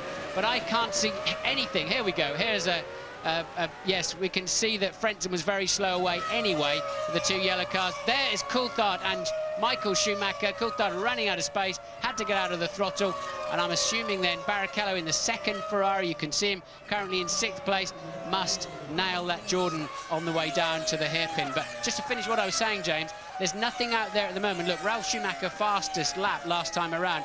Nothing I can see at the moment suggests Ralf Schumacher's on a heavy fuel load. No, nothing at all. But there's Ron Dennis speaking with Mika Häkkinen just calmly and collectedly. And of course we saw after the introduction of electronic driver aids, traction control, launch control, those kind of things, we saw that McLaren had all kinds of problems with the new software. They seem to have ironed it out over the last couple of races, but here again, some sort of gremlin has struck. Is it Häkkinen? Is it something in the electronics? Certainly the last time Häkkinen did that, it was definitely his fault. The team put it down to him, but here today we wait to find out. But Ralf Schumacher now starting to put a little bit of fresh air between himself and his brother. 7/10 of a second now he's opened out the gap over Michael Schumacher, with David Coulthard keeping right behind the 2 of them. And I fancy Coulthard this afternoon, Martin, to keep very close to Michael Schumacher, keep watching him. It's certainly, and just to demonstrate how close it is, the first 4 cars were all within a 1/10 of a second on that last flying lap. But a man I want to watch is Montoya. He's on the harder tyre, he's got a clean start, he's up there in 4th place, just 2.8 seconds behind his teammate who's leading the Grand Prix, and Montoya then is looking very strong at this stage. Kevin Piper is in the pit lane. Yes, and we've had scenes of absolute chaos and confusion here in the McLaren garage for about 90 seconds, 2 minutes. The McLaren mechanics were like bees around the honeypots around the spare car, rapidly changing it from the settings that were there for David Coulthard in the hope that Mika Häkkinen might be able to start the race in the spare car. They were peeling off the number 4, putting on the number 3, and then Steve Hallam, one of the top guys at McLaren, walked in and said, no guys, no hope, Mika is out, he doesn't start. So not for the first time this year. It's been much head shaking and disappointment in this McLaren garage. Well, the green flag lap counts as one lap of this Grand Prix, so the only way he would be able to start in the spare car is if there was an accident and they red flagged it before the end of the second lap and it was a whole new restart of the Grand Prix. I do not believe he would have been allowed to start the race in the spare car without such a situation. We're looking at the battle there for 7th, 8th and 9th places. Jacques Villeneuve, Kimi Räikkönen and Nick Heidfeld. That's the battle for the middle class honours, if you like. The middle race between Jordan, BAR and Sauber, and certainly Jordan having very much the upper hand this weekend. BAR and Sauber have been locked on more or less the same pace, with also the Jaguar of Eddie Irvine mixing it up with them. Irvine at the moment is in 12th place behind this group, but you've got Villeneuve, Räikkönen, Heidfeld, Panis and Irvine. A gigantic BAR Jaguar Sauber sandwich right in the midfield, and that's just as exciting as what's going on at the front as well. Very close racing here in the midfield. Only 2 or perhaps 3 points at stake sometimes, maybe 1, maybe none, as we saw in the Nürburgring 2 weeks ago, where Jacques Villeneuve drove his heart out to finish in 7th place. But they try very, very hard on a Sunday afternoon. This looks like it's shaping up to be a great battle. And look at the pace of this race, James. The 16.9 that's currently the fastest lap is already a new lap record around this place. It's a 1:17.0 held before, so then already we're seeing, despite them having, say, 55 or 60 kilos of fuel on board, remember 10 kilos of fuel is over 0.3 of a second per lap, and then that must be a technical problem there for Villeneuve, I think, because it was initially, it looked like a small mistake, but then the car has faded away, so that releases Räikkönen and Heidfeld up into that 8th, and we think Villeneuve has actually gone off into the gravel. So, in fact, driven off, apparently. So Villeneuve then, some kind of technical drama in turn 2, the Estoril corner. The race only 5 laps old, and we've already got 2 retirements. Mika Häkkinen, who never even made the start, and now Jacques Villeneuve as well. Ralf Schumacher, though, continuing his progress at the front. That's Sam Michael, you see, with your back to you, the chief operating engineer, as Jacques Villeneuve walks away. Sam Michael played a big part in the resurgence of this BMW Williams Michelin package. He's the man at the racetrack who makes decisions on the technical side. He decides the strategy, a bit like Ross Brawn, if you like. So I think when you think of Ross Brawn doing it for Ferrari, think of Sam Michael doing it for the Williams team, and he's come up with some pretty crafty ones so far, if we think back to the Canadian Grand Prix in particular, where Williams outsmarted Ferrari. But Ralph now starting to put a little bit of air between himself and his brother. Exactly 1 second, according to our computer. Again, I don't see a lot of waved yellows. I see the green there to say they're clear of the danger zone as they move that stricken BAR. So Ralph then a second ahead. It was Coulthard who was fastest last time around. It's nip and tuck at the front, and Ralph once again taking that wide line through Adelaide hairpin. And of course, we're wondering what strategies all these guys are on. They're running laps in the mid 1:17 range, which suggests they're certainly hustling on, and that suggests to me they're going to be stopping twice. Certainly they're on roughly the same pace and the same kind of strategy, that's for sure, because no one is making a break, no one is holding anybody up. Ralf Schumacher, though, as we look at the wave yellows for that incident of Villeneuve, leading the race on lap 6 from Michael Schumacher. David Coulthard still 3rd. Juan Montoya going strongly in 4th place ahead of the 5th place Ferrari of Rubens Barrichello, and then Jarno Trulli going well also in the Jordan in 6th place.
Working on lap 9 here of the French Grand Prix, and the man who turned 26 yesterday, Ralf Schumacher, leading this race. You're looking down there a second ago at the BAR garage. Jacques Villeneuve has retired from this motor race, as we saw a few laps ago.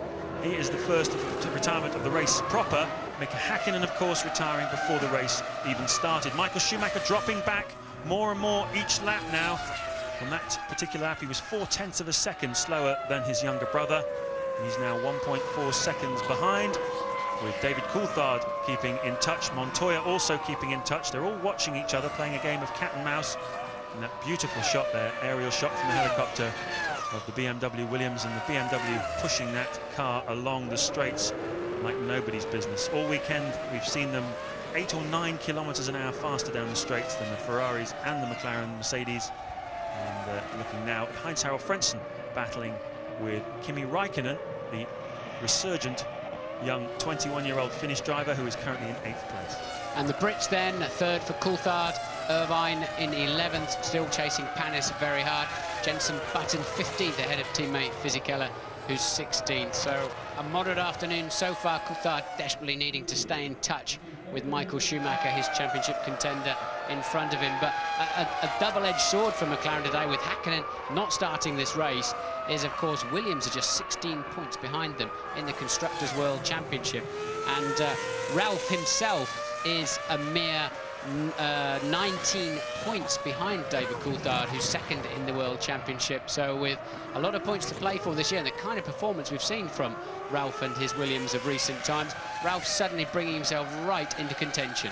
Yes, he's been dismissing his own championship hopes, but I'm with you, Martin. I think if he wins a few more races, and particularly if Michael Schumacher has any run of bad luck, then it could certainly, the pendulum could swing Ralf Schumacher's way. As we continue to watch this battle, you can see on your screens between 7th and 8th place, Heinz-Harald Frentzen and Kimi Räikkönen. Frentzen not having a fantastic weekend here, once again out-qualified by his teammate Jarno Trulli, just 0.6 of a second between the two of them, and managing to hold off Räikkönen, who we just run out of superlatives to speak about Räikkönen, haven't we, Martin? He just keeps moving, qualifying well, keeps moving forward in the races. Yes, and here he is once again in front of Heidfeld, his much more experienced teammate, and especially here of all places, James. Heidfeld, being a Prost driver last year, would have tested here just about every other week, but been no testing here or anywhere else this week. During the week of a Grand Prix, it's not possible, but they have had back-to-back Grand Prix. Of course, they were racing last weekend in Germany, and that's an unusual situation these days because it takes so long to demount the paddock and the digital TV compound. It's very unusual for them to have back-to-back races now. It takes too long to re-establish it in a different part of the world. They've done it because of the location this week, but the drivers then fighting hard for the 2nd consecutive Sunday, but that should not be a problem to them. Extremely well, Kimi Räikkönen. If you reflect, he actually started 13th on the grid as well, Martin, so he's made up 5 places in the first few laps. We're looking now at the race leader, Ralf Schumacher, currently enjoying a 1.4 second lead over his brother Michael, with David Coulthard in 3rd place. And we should turn our attention now, I think, to the strategy side of things. We mentioned at the outset you could go 1, 2 or 3 stops. Doesn't look to me as though any of these guys are stopping just once. Do you think they're all on a 2? Nobody seems to be making any breaks, do they? No, I think they're going to be pitting roughly the same time. I would guess lap 25, lap 26, something like that. Maybe a lap earlier for some of them. From what I understand, talking to the various teams, they all agree on this. There's no point running shorter or longer. There's an optimum time to make your pit stop with your tyre degradation, which is a fraction of a second per lap, and that's when you should come in the pits if you want to maximise your on-track time. So any one of the top 4 at the moment could certainly win this race. We've lost Mika Häkkinen, who was another potential race winner, but a 2-stop strategy would see the drivers coming in for their first stop around about lap 24 to 26, and then their second stop around about lap 45. That's what we're expecting to see this afternoon. We can have lead changes on the track, we can have lead changes in the pits. An awful long way to go at the moment in this 71-lap French Grand Prix. I think there'll be a few mechanics just beginning to stretch their muscles and crack their knuckles down in that pit lane, because it's just that kind of afternoon where the mechanics make the difference for the result of the Grand Prix, James. Yes, I've seen it many times, been down in the garages myself, but Louise Goodman has news for us from Mika Häkkinen. Yes, I have Mika with me now. Mika, I know you're not able to tell us exactly what happened, but just tell us the thoughts that went through your mind when you stopped on the grid there. Well, I think simply it's just what's going on in my mind that time, you know. It's like feeling like you cannot believe it. You can't believe how bad luck I had that kind of situation, you know. When engine started, I thought everything is fine, and they suddenly stopped. And I just sat there, and the team mechanics tried to do everything to make the car to start again. So I was super disappointed, but I walked away again and said, well, just have to look the future and try to still to look very positive, you know. Thanks, Mika.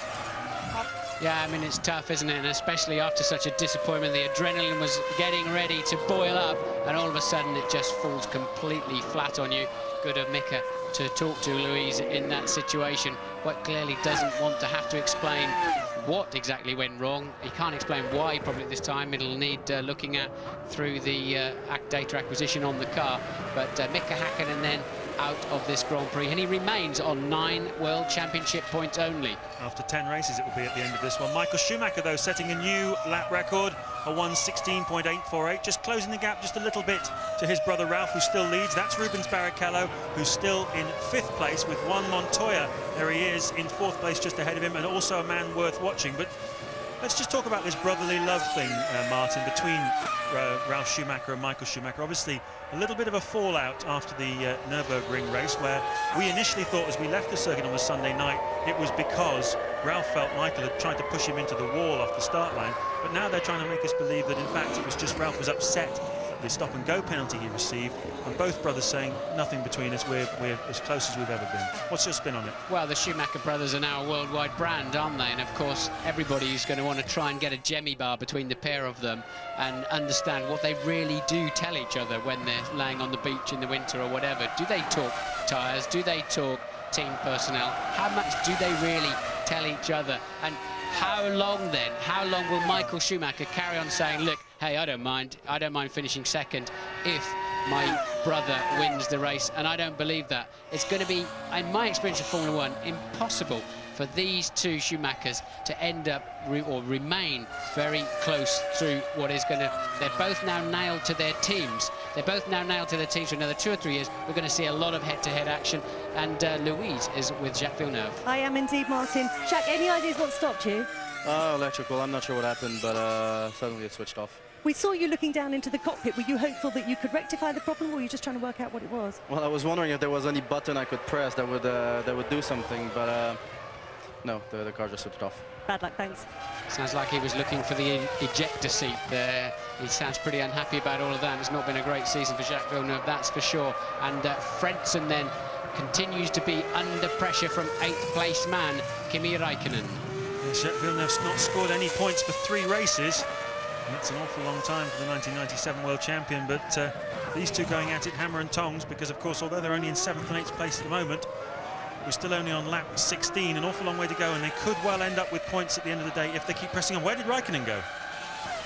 He may well have gone in the pit lane. You can easily disappear, and Räikkönen then going for an extraordinarily early stop, so it looks like he's either decided to stop early within his 2-stopper and try to clear Frentzen. I doubt it, because he's going to go back out into the pack in a lot more traffic and get held up anyway, or he's on a 3-stopper, which is probably more likely. Meanwhile, Ralf Schumacher has done a lap record of a 1:16.6 this time around as the fuel load begins to ebb away. Strange decision there by the Sauber team to bring Kimi Räikkönen in. Possibly he had a slow puncture, something along those lines, although he seemed to be harrying Heinz-Harald Frentzen. It's too early, really, to come in on a 3-stop strategy, and he put far too much fuel in for it to be a 3-stopper as well. We'll keep an eye on what Kimi Räikkönen is doing, but at the moment, Ralf Schumacher is pressing on. A new lap record from him, a 1:16.667. He leads after 15 laps from Michael Schumacher. 1.6 seconds the margin between the two of them. Coulthard is 3rd, Montoya 4th, Barrichello 5th, and Trulli only 15 seconds behind the leader in 6th place.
Of the French Grand Prix, and this is Eddie Irvine putting enormous pressure on the BAR of Olivier Panis. This is the battle for 9th place. Could yield points at the end of the day, so everything is at stake here for both of these drivers.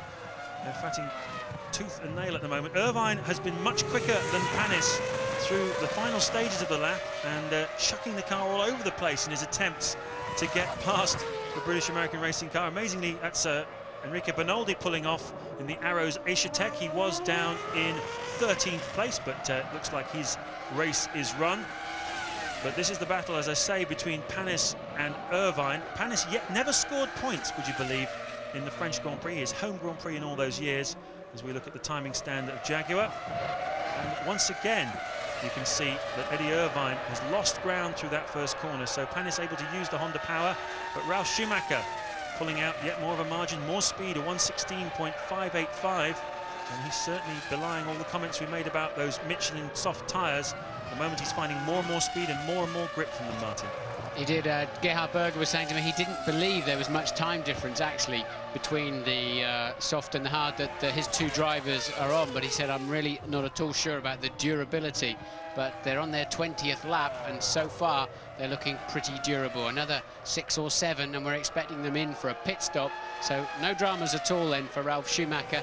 He's just holding on to that 1.7 second lead, but the first 5 cars, Ralf Schumacher, Michael Schumacher, Coulthard, Montoya, Barrichello, and are all lapping in the late 1:16. And still only 10 seconds between them, first to fifth, so it's very close. Kevin Piper, what can you tell us? Yeah, just to underpin the point you're making about tyres there, down here in the Williams garage, we're in stark contrast to the earlier scenes at McLaren. It's all cool, calm, collected. Patrick Head and the team with their eyes firmly fixed on the various screens and monitors here, charting the progress. But the point is worth making that Juan Pablo Montoya was absolutely adamant after qualifying yesterday that he had made the right choice. The hard tyre, in his view, was his best chance of getting a good result. And a quick word about the rivals, Bridgestone, Coulthard and Schumacher, both big fans, and one tyre technician described them as having really good grip, but above everything, fantastic durability. So it all makes for an intriguing battle. Jenson Button pitting there from 13th position and showing that they were on a relatively light fuel load at the beginning of the race, so bad news there for Jenson. That's put him down to 15th. Raikkonen, who made that very early stop, I think you're right, James, Raikkonen's stop could not have been a scheduled one in any way, shape or form, and that's put him back down in 14th place. Shame for him, but up at the front it's still equally tight. Now, you'll have seen when Jenson Button made that pit stop that the front tyres he put onto the car looked like they'd already done a race distance, and that's because with these softer Michelin tyres, they're all having to what they call scrubbing them in, just putting a few laps on them first. Now, you look at the tyres there of Ralf Schumacher, the race leader. He's on the same kind of tyres as Jenson Button, and I understand that they needed to start this race on tyres which have done 13 laps at least. And that's certainly what looks like what Button had just put on his car. And no doubt Ralf Schumacher, when he comes in for his stop, sometime in the next 5 or 6 laps, he'll be putting the same on. But just look how close it still is at the front. Still only 10 seconds separating first to fifth. And they're amongst the back markers then, James, albeit the ones that have stopped. And the teams very much calculate this when they're working out their strategy for the afternoon. How long will it be into the race, given normal lap differences between the front and rear of the grid, before they catch the back markers? Fortunately for Jenson Button, he is one of the back markers, and right below us we have the Ferrari mechanics coming out now to make a pit stop. Just looking to see, I think it might well be Michael Schumacher who's coming in, and it's Rubens Barrichello, in fact. Rubens Barrichello coming in to make his first stop from 5th place. No apparent dramas at the moment. Revs are up, he's disappeared from underneath our commentary box, and away goes Rubens Barrichello into that new pit exit where you feed in much later. Some of the drivers have been unhappy about that, but it's certainly a better solution than feeding you in right into the heart of turn 1. But I think there is a point where the cars come very close together at a very high speed. Some of the drivers uncomfortable with that, but that then is Heidfeld in for his first stop of the afternoon. And Michael Schumacher there, currently still in 2nd place, 2.4 seconds now behind Ralf. Yes, Ralf has cleared Jenson Button, though Michael Schumacher still has yet to do so. And we're entering the zone now for the first pit stops. Everybody looking very carefully at what everybody else is doing. You can see this is the battle now. Irvine got in front of Olivier Panis. This is the battle for 9th place. Here's how he did it. So it's into the last part, and he's going to take the big banzai up the inside into Lise. That's a cheeky move, but it pays off as long as you have a willing partner, and that's a clever move from Irvine, one he had to make. He has a much faster car, and Panis then really not fighting that one too hard, James. Oh, he seemed very wide over, didn't he? It's almost like inviting him through.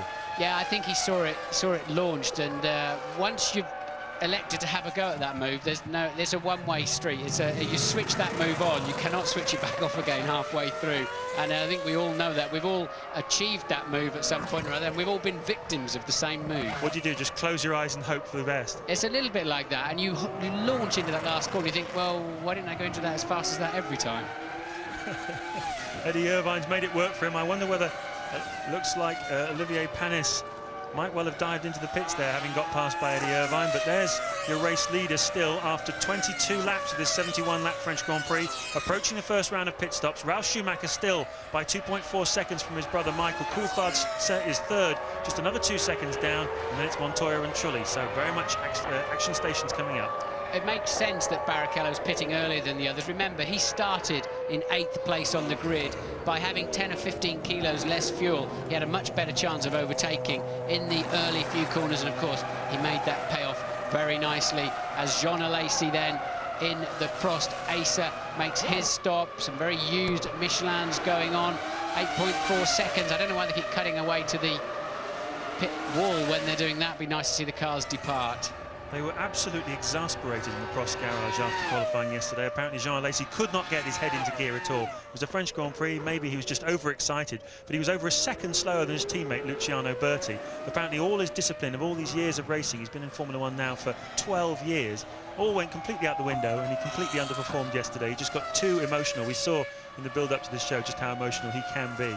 Obviously very excited about his work for F1 ITV this week, James. I'd imagine the fact that he was going to be on the telly today, maybe that spoiled his concentration. But Barrichello then, that's a very, very fast lap by him on the fresh tyres. And that's an indication of just how much the fresh tyres are worth, because of course Barrichello will have taken on quite a bit of fuel. That should slow him down, but no, it's speeding him up because the tyres on the lead cars now are beginning to show their age, just as we predicted. We're on the 24th lap, and this is the Williams pit crew getting ready to receive one of their two drivers. They're both contenders in this race. Ralf Schumacher, of course, is leading. Juan Montoya is in 4th place, and it's Ralf Schumacher who comes in, the race leader, on lap 25 to make his first pit stop, bang on schedule.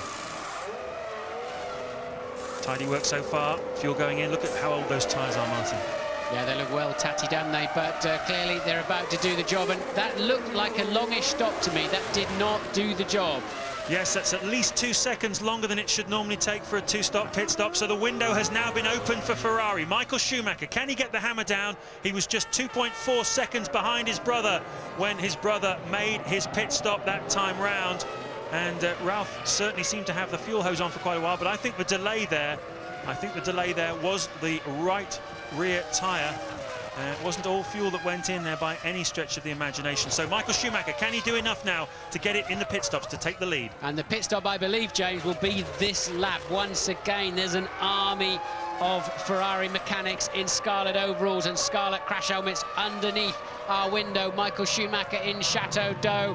A couple of corners now to the entry of the pit lane. We think he will clearly be in this time, and they're putting brand new tyres on, I can see underneath there, and he'll duck left now, and there he goes. Schumacher then, your current race leader in the pit. Well, he sat his fastest first sector of the entire race at the beginning of this lap. His middle sector wasn't too bad. He was 2 seconds behind his brother when he came in, but after a slow stop for Williams, they lost time. What's going to happen here? A cracking stop by Ferrari. Is this going to be enough for Michael Schumacher to take the race lead? He's going so slowly, it must feel like an eternity down the pit lane. And has he done enough? I believe he will have done enough. I would be very surprised if that's not enough for Michael Schumacher to have got out in front of Ralf. It was a turn a bit second, quicker stop. He had a quick in lap too. And where, yeah, there he is. Yes, he's done it. Ralf Schumacher then now demoted to 2nd place. We think he took on about 74 litres of fuel, so a moderately short middle stint of the race then for Michael Schumacher.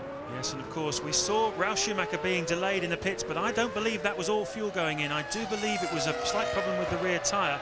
We'll have to have that checked out, but obviously it'll make a big difference to when they make their second stops. Michael Schumacher, we're expecting to come in around the mid-lap 40s, but here's a man who still has not made his pit stop. David Coulthard, currently in second place, just 1 second behind Michael Schumacher on the racetrack. When he rejoins, he's going to come in at around about 5th place, I think, behind Ralf Schumacher, as Jos Verstappen makes his first stop of the afternoon. So they're all choosing the optimum strategy finally then, and here then is Coulthard. He goes a little bit further down the pit lane to find his crew. Of course, they were second in last year's World Championship, so they're positioned second in the pit lane at every circuit we go to, and they're looking like they're fueling him slightly longer for David Coulthard. I believe he will stay in effectively what is 3rd place, although of course Montoya, your 4th place man previously, has not yet stopped. But of course Coulthard was racing with Michael Schumacher, was only a second shy of him. Is he going to rejoin?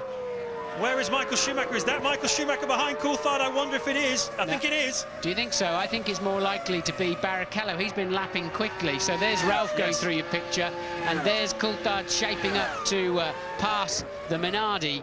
But I think Barrichello, remember, he pitted early, put in those very fast laps, and it's helped his race enormously. Yeah, Coulthard must have lost a little time, though, as well, Martin, I think, because he was only a second behind Michael Schumacher when he dived in for that stop. So that's Rubens Barrichello down in 5th place. Coulthard then drops down just in front of him. Montoya has not yet stopped. How much fuel has this man got on board? That's the $10 million question. Of course, he's using the harder of the Michelin tyres. And Juan Montoya now in the box seats as far as this Grand Prix is concerned. All eyes at Michelin will be very much on him, of course. This is their first home Grand Prix since their return to Formula One after a long absence. Their first pole position this weekend with Ralf Schumacher, and is Juan Montoya going to get his first Grand Prix victory this weekend as well? Well, I tell you something, James, if he's won stopping, he's won the race, because he's been able to match the early runners, and we know he's got the harder tyres on. If he did, and I'd be amazed if he did, because he should not be going that quickly, given the fuel load necessary to do that. But Montoya then marching on his way, lap 28 of this Grand Prix, and last time around he had a 9-second advantage over Michael Schumacher. As Eddie Irvine comes into the pits, this is lap 28 now, quite a late stop for a two-stopper, but certainly Juan Montoya, after qualifying yesterday, I mentioned he was feeling very bullish, and he did say that he felt there was a possibility of taking a few risks this afternoon. He said, I feel I might do something different in the race tomorrow, certainly something very different from Ralf. It looks at the moment as though he's gone that way. He made a different choice on tyres. Has the strategy played out for Juan Montoya? Mind you, he was a second slower than Michael Schumacher last time around. So right now, then, it's Michael that's making the moves on the racetrack. Michael was very, very fast. A 1:16.2, well over a second quicker than anybody else. Although, of course, some of the key players are in traffic, as indeed Montoya then. So what will the gap be this time around? It was 8.7. It's now 8.1. So another 0.6 of a second eked out of that lead by Michael Schumacher. So Montoya leading then after 28 laps, 8.1 seconds, as you've just seen the gap between himself and Michael Schumacher in second place.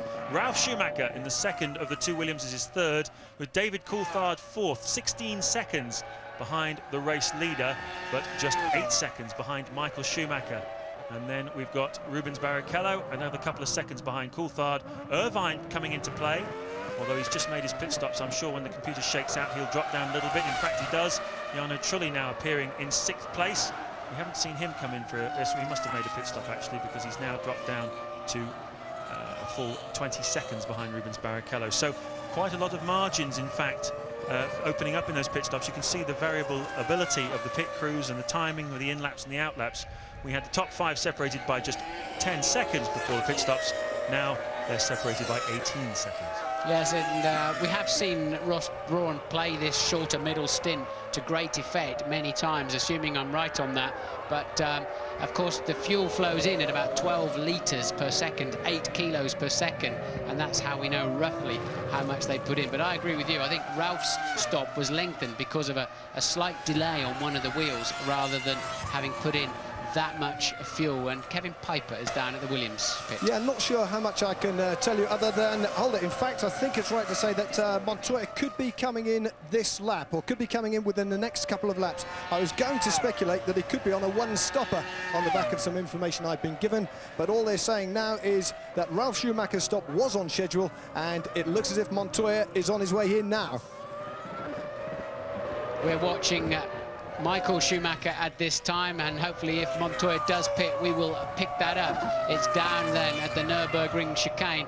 Michael Schumacher has pulled the lead back now to 6.6 seconds behind this man, Montoya. He's got a bit of traffic ahead of him. He should not really have to clear that car before he enters the pit this time around, and we believe the pit crew are out. Yes, indeed, the Williams pit crew are ready to receive Montoya, and he has lost a bit of time. The Prost then making a bit of a fuss about letting him through, so Montoya into the pit lane. The team will be very ready for him. Out of the lead, into the pits. So the telltale thing now is how long the fuel hose goes on for. Juan Montoya, the race leader, comes in. The fuel hose is on now. The stopwatch is running.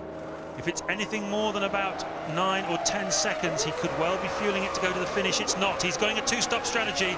So that means that Michael Schumacher leads the race. From Ralf Schumacher, David Coulthard is third. Rubens Barrichello as well is in the mix. Where's Montoya going to rejoin into the mix?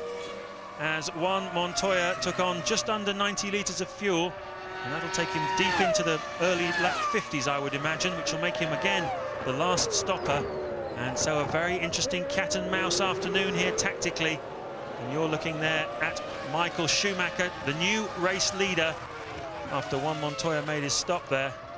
And Ralf Schumacher not far behind him, 6.8 seconds behind him though, so it's played out quite nicely for Michael Schumacher. He managed to get ahead of his brother. As you look at this timing wall there, Ferrari, Jean Todt on the right, the sporting director, and Ross Brawn on the left. It's played out very nicely, this, for Michael Schumacher, hasn't it, Martin? It has indeed, but the real race at the moment is Coulthard has closed down to Ralf Schumacher by just 1.2 seconds, and we believe there's a 10-second stop-and-go penalty for Coulthard for pit lane speeding. We think David Coulthard's about to get a stop-and-go. What a disaster that is. Michael Schumacher moves into the lead, and a 10-pointer. Coulthard at least is on 4 in third at this time, and he is now going to get a stop-and-go. The margin, of course, already between them in the World Championship is 24 points.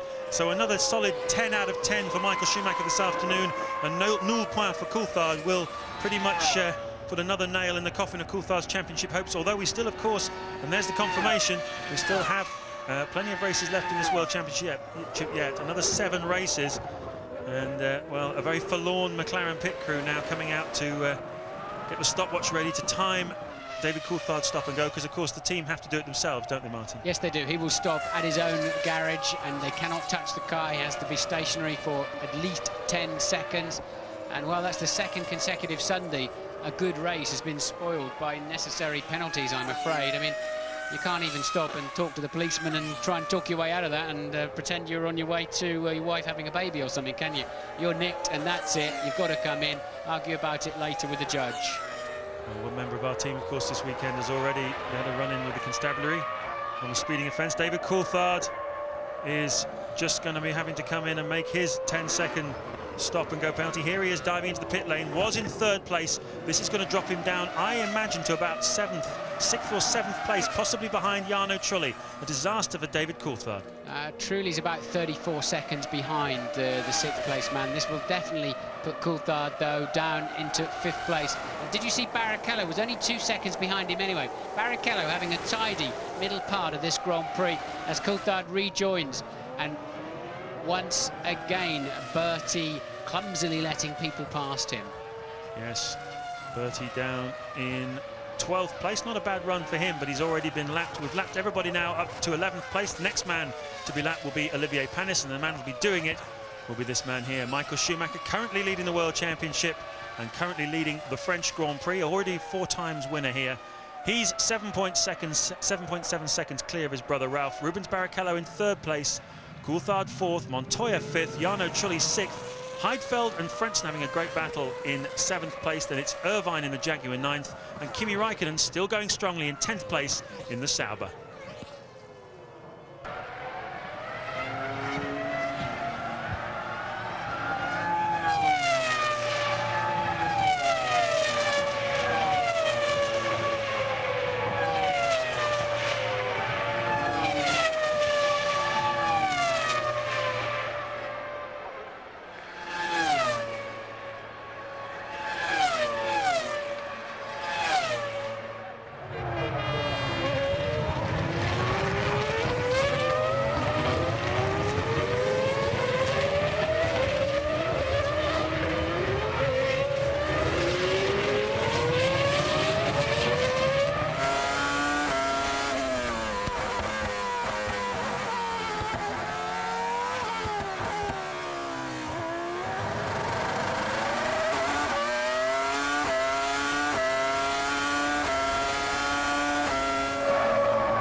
Approaching half distance then in the French Grand Prix. You've missed nothing. Michael Schumacher still leading this race by 10 seconds now from his brother Ralph, with Rubens Barrichello in the second Ferrari, who's been the major benefactor of the first round of pit stops.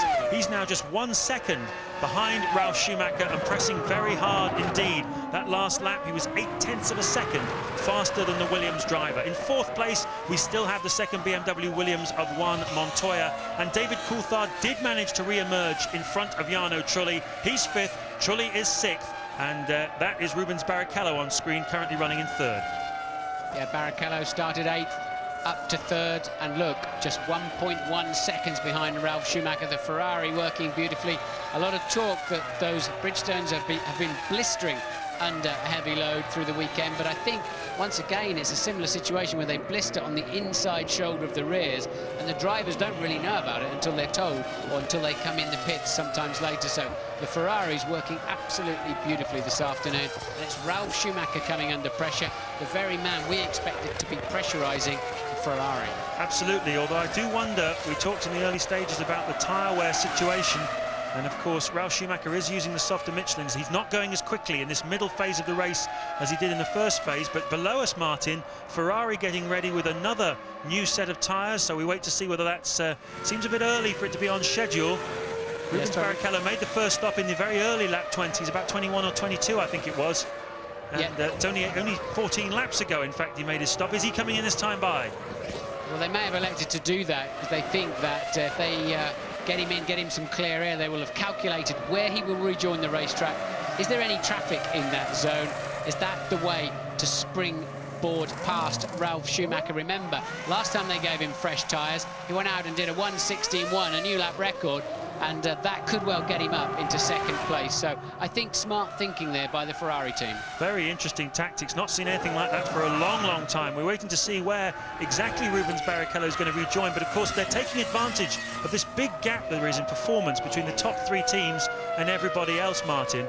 They're able to just use that big void, that vacuum, move the cars around and slot them in with no risk of being passed by the BARs and the Saubers of this world. Now we can see also why they've done it. Look, they've got him back out in front of Coulthard. Remember, Coulthard had to make a second stop for his stop-and-go penalty, speeding in the pit lane. I don't really understand how that can happen. There's a button on the steering wheel, and it's controlled electronically. But Ferrari working out. They can keep their man ahead of Coulthard, maybe find him some clear air. With the blue flag situation these days, that Prost will have to get out of the way quickly, and that's kept him in front of Coulthard and could well springboard him up into second place. Of course, the interesting thing is Coulthard's still got a second stop to make, and we wonder whether Rubens Barrichello has enough fuel now to go through to the finish, because he's been refueled twice in the last 16 laps. Both times he's taken on around 60 or 70 kilos.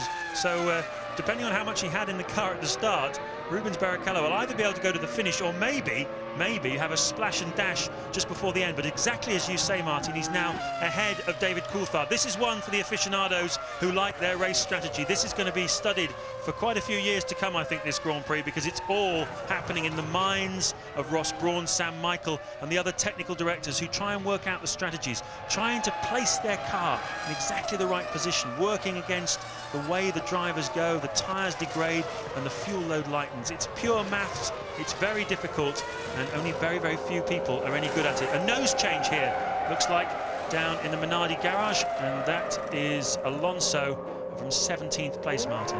That was a very quick nose change too. It normally takes 17, 18 seconds, but ironically they had the nose on before they finished refueling. That was impressive. That's very impressive. Ron Dennis there watching on. His man, David Coulthard, of course, after that stop-and-go penalty, now down in 5th place. Just 34 laps remaining, just over half distance in this French Grand Prix, and a very interesting tactical game going on here in France. They obviously practice those nose change quite regularly, but I'm not sure how comfortable I'd be. I mean, in a big accident where you sideswipe the nose of the car, you want that to stay on, and that is only hanging on by obviously a couple of bolts. Clearly it passes the crash test, which I believe are only in the straight ahead position. They have these gigantic Allen keys that they bring in from the side to just lock on the nose, but as you say, Martin, normally 4 main retaining bolts, 2 at the top, 2 at the bottom, holding the nose onto the main monocoque of the chassis. And in that case, they managed to get them off extremely quickly as the Minardi moves well out of the way. That's Tasso Marquez. getting out of the way in 18th place of the race leader, the second time he's been lapped this afternoon. Michael Schumacher has lapped everybody still up to Olivier Panis in 11th place. There's a huge race of reputations going on here this afternoon, but it's down in 13th and 14th place at the moment. Fisichella now slightly ahead of Button. Button on his back foot this year with a difficult car that is slow, and he really does, as we've said many times, need to show that he's as good as, if not better than Fisichella, and they're at it hammer and tongs, really. It's like a little private war going out there, because they're really effectively not part of this Grand Prix, James, and this was the very weekend where they were supposed to be coming out with all guns firing, of course. Yes, we heard talk of improvements to the engine of the Renault. We heard talk of aerodynamic improvements as well. Mike Gascoigne, the Benetton team technical director, has been working feverishly to try and improve the Benetton car, and as you say, Martin, no real gains. But we're looking at Ralf Schumacher now. What is he? Well over 14 and a half seconds behind his brother Michael, and this second set of tyres not working for Ralf Schumacher. Yeah, it's just what I was going to say, James. It's really not panning out, is it, in this stage of the race? Because look, Montoya then just over a second adrift on the harder tyres, and Ralf not showing anything like the pace he did earlier on. He's back in the 1:17s and clearly not happy with the balance of that car. And it's all about balance, this racetrack. It's a very technical track. You need the car to go where it needs to go. And of course, the man who'll be really kicking himself about this is David Coulthard. He was just 1 second adrift of Ralf Schumacher when he had that stop-and-go issue. He would now almost certainly be monstering him, passing him, and up into, well, second place, really, and looking at trying to catch onto the back of Michael Schumacher. Meanwhile, it's Juan Montoya who is now climbing onto the back of Ralf Schumacher. They've got a back marker in front of them, and I think we're going to have some internal Williams squabbling coming fairly shortly. And unless Barrichello does have to have a splash and dash later on, it is working out very nicely for him, quietly back there in 4th place, lapping about a second a lap faster than the Williams consistently, and that, as we said, is going to springboard him up into 2nd place. He's currently lapping same speed as the race leader and teammate Michael Schumacher, and Ralf then will easily clear that back marker under braking, and he doesn't do so, does he? Look, he's not happy. That's Bertie once again sort of making a big job of getting out of the way, but Ralf did not look confident into that hairpin. The situation constantly changing, ever evolving throughout this Grand Prix. We've got another 31 laps to go and a lot of changes no doubt to happen. Ralf Schumacher seems pretty ginger under braking, as you say, Martin. Juan Montoya, though, right behind him. These two BMW Williams drivers, of course, using 2 different types of Michelin tyres. That strategy was decided before qualifying yesterday as we watched Kimi Räikkönen coming in to make his pit stop on lap 41. Getting a nice wipe of the visor. Fuel going in. Yeah, pretty much bang on target for a 2-stop. A bit early for his 2nd stop, but there's the man we've got our eyes on at the moment, Juan Montoya. And, well, he said yesterday after qualifying he felt he was on a better tyre, that Ralf had gone for qualifying position rather than race position. And he's deliberately sacrificed 0.6 of a second he knew he could have had in qualifying, but he wanted a better race tyre, and there's some serious thinking going on there on the Williams pit wall. What they don't want, of course, Martin, is any fun and games between these two, either of them putting each other out. They want points. Williams are here to score as many points as they possibly can this weekend. Yes, they're thinking, right, if we want to win this race, we want to minimise the damage of Michael Schumacher up front. They've got to get, I think, Montoya past Ralf Schumacher somehow. Ralf is clearly not hooked up for whatever reason, and their best bet, I think, is to get Montoya past him. Of course, we'll turn our minds back to Jordan, of course, in the Belgian Grand Prix a few years ago in the rain. Damon Hill leading Ralf Schumacher. Sorry, Ralf Schumacher leading Damon Hill. And no, Damon Hill leading Ralf Schumacher and told not to overtake him, even though Damon was faster. Ralf was faster. That's the situation. Ralf Schumacher took it very badly indeed on that occasion. Wasn't at all happy. What's his reaction going to be, I wonder now, if Williams get on the radio and say, listen, Ralf, we know you qualified on pole on your birthday, but one's faster, let him through. Well, Montoya's sort of got in that dirty air zone and not getting much further now. Meanwhile, Michael Schumacher's over 17 seconds ahead, so it's just not working out at the moment. Williams do not appear to have an answer to Michael Schumacher pace, the same pace he showed in the warm-up this morning. Häkkinen, as it happens, and Michael Schumacher looking blisteringly fast this morning, and Michael certainly confirming that this afternoon, and Barrichello backing that up well too. 30 laps to go in the French Grand Prix then. Still only 3 retirements, amazingly enough. Mika Häkkinen, whose car failed on the parade lap. He never even got as far as the start line. Jacques Villeneuve, who had some kind of electrical failure and pulled off after 12 laps, and Enrique Bernoldi, who pulled off after 23 laps. And here we go, Irvine makes the move finally on Frentzen, and I believe Frentzen should be penalised for that. Frentzen should let him go, otherwise he will get penalised because he saved a position by taking a shortcut. You won't get penalised if you don't take advantage, but by not losing the place, you're taking advantage. And we saw Eddie Irvine gesturing there to the pit wall. You could see he was very unhappy. He believes also that Heinz-Harald Frentzen should move out of the way. Meanwhile, Martin, as we take a look at this first. Yeah, Irvine then getting position into the chicane. Frentzen nowhere to go. He just elected to scream across the no man's land there, and that is cheating. That is not within the regulations. I'll be amazed if he doesn't get some kind of penalty, a stop-and-go penalty for that. What would have been smart there, and yes, he has let him through, look. Just was going to say, what would be smart is to let him through if he wants to avoid that penalty. Yes, this is the battle, of course, for 8th place between Heinz-Harald Frentzen and Eddie Irvine. Here it is from earlier on. Yeah, and Frentzen, look, lifted off the throttle, yielded, did not make a fight of that at all, and I would suspect the team told him to do that. Yeah, smart thinking. Yes, he waves. You can see clear acknowledgement of his mistake. It's cost him a place. It's cost him 8th place, in fact. Meanwhile, the Williams pit crew are out in the pit lane. We understand it might well be for Ralf Schumacher, currently on 2nd place, and this is the 44th lap, so Ralf pretty much bang on target here for a 2-stopper. We saw him earlier on coming in on lap 25. This is going to drop him down probably to about 5th place, I would imagine, 4th or 5th place, and Juan Montoya is the one who's going to benefit from it. He's going to move up into 2nd place, and of course we're still not quite sure how much fuel Montoya's got on board. Well, the big story then that we can look for at the moment is, will Barrichello and Coulthard end up in front of those 2 Williams? And it's Montoya that goes through, and it is Ralf who comes into the pit lane, Kevin Piper. Yes, and the other big story, is it going to be Ralf being told to defer to Montoya, or are they going to let them just go out and do their own thing? Patrick Head and Sir Frank Williams were locked in conversation just moments ago before this pit stop, and Ralf makes a quick exit, but it's going to be interesting because fairly shortly we should know who's going to come out on top in the battle here at Williams. But I think the damage is already done, Kevin, because Michael Schumacher 20 seconds in the lead last time around, and we're expecting a Ferrari in this time too, and it must be for Michael Schumacher. We saw Barrichello pitting a few laps ago, so Michael Schumacher then in this time around, we believe. Yes, and he's only 19.9 seconds ahead of Montoya, and that's not going to be enough for him to rejoin in front of the Colombian. So Montoya will again lead the race, I believe, after this pit stop. Michael Schumacher dives in. He needs to make this as quick as he possibly can.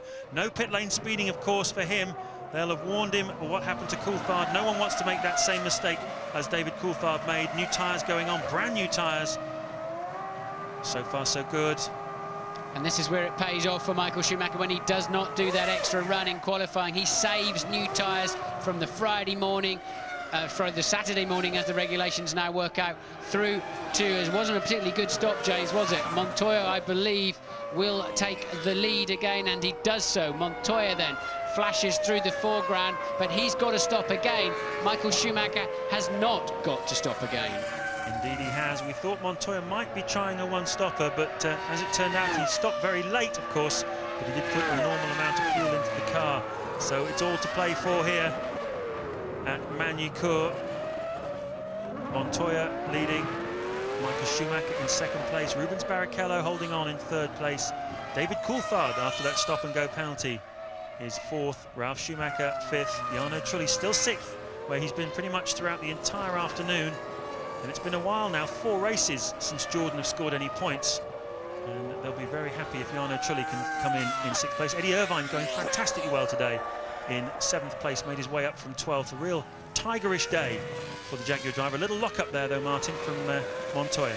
Yeah, it's all right into that corner. Often your front right is doing virtually nothing in there, so it might as well be stationary for a split second or two. It's not going to do you any harm. It's when the back starts sliding in there. So Montoya then over the line in a 1:16.5. That's a good lap time at this stage of the Grand Prix, and he's 3.66 seconds ahead, and we're sure, though, that he's got to stop again. Can Michael reel him in in these next few laps before Montoya stops. But as you said, Jarno Trulli, 6th place man. He's the next target of the flying Eddie Irvine, who's 16 seconds down the road. So Irvine then with a sniff of a World Championship point yet again for the Jaguar team. Yes, already had a podium, of course, in the Monaco Grand Prix, Eddie Irvine, but looking for some more points here this afternoon. So Montoya going to make a stop in the not too distant future. He's leading by 3.6 seconds from Michael Schumacher. Then it's Barrichello 3rd, Coulthard 4th, Ralf Schumacher 5th, Jarno Trulli still 6th. And the final parts of this race, as we work on lap 47 out of 71, still to look forward to.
Lap 49 of the French Grand Prix. This is Michael Schumacher just saying thank you very much. Is he, Martin? Not quite sure. Maybe about time too. One or the other. No, I think he was saying, look, why did you go right to the apex before you let me come through? And I don't think that was a kind, particularly happy gesture there from Michael Schumacher, who, of course, is 2nd place at the moment, still about 4.5 seconds behind Michael Schumacher, as Alesi has a reasonable pit stop. But Schumacher, I think, will feel comfortable. We're all pretty sure that Montoya has to pit again, and I'm sure Ferrari will have the same information, and they will have also timed the amount of fuel going in to that Williams. And is that Frentzen? He's having a miserable afternoon. Frentzen spinning in the final corner, and once again with traction control. That's a bit confusing how that can happen. Absolutely. We've seen a few high-profile spins this weekend. Here it comes. Round and round he goes. John Lacey had an extraordinary spin yesterday out at the Grand Courbe, and Frentzen getting himself turned around. We understand the Williams crew now are out, ready to receive Juan Montoya. And the $10 million question here, Martin, is where is he going to rejoin? As Luciano Berti makes his stop, where will Montoya return from his pit stop? Will he drop down below 3rd or 4th place? That's Michael Schumacher. I think he'll come back in. Yes, he's going to come back in very, very close to Coulthard, who also has got to stop again yet. But the big news is, how much fuel has Barrichello got in the car, really? That's the story at the moment. Can Barrichello run to the end? He's been out of phase with the rest of them through the afternoon with his 2 early stops so far. Does he have enough fuel? Because if he does, we're looking at a Ferrari 1-2 here. Well, Rubens Barrichello's had a bit of a tough time in the last few races, ever since being asked to move over, make room for his team leader, Michael Schumacher, in the Austrian Grand Prix. His head's gone down a little bit. Here's Juan Montoya, race leader, though, on lap 51, making his stop. Everything fairly routine for the moment. little bit of hesitation there, front jack man. Montoya right on the rev limiter and launches it down the pit lane. Where's he going to rejoin, though? That's the question. Is Coulthard going to come into play? Is Ralf Schumacher going to come into play? Because don't forget that Ralf Schumacher and Montoya were right together on the racetrack before we got into the pit stop sequences. And Coulthard, I believe I saw Coulthard go through from a long shot. Minardi and a McLaren look quite similar on the colour schemes, but I believe, yes, there is Coulthard is ahead. And so that's, yeah, Coulthard then ahead, and Ralf Schumacher is fifth. Where did Montoya come out? We think fifth, James. I think between Coulthard and Ralf Schumacher, because Ralf Schumacher's 4.1 seconds behind Coulthard on the racetrack. Haven't seen a wide shot yet that would tell us that, as Michael Schumacher just pulls another one of those tear-off strips off his visor.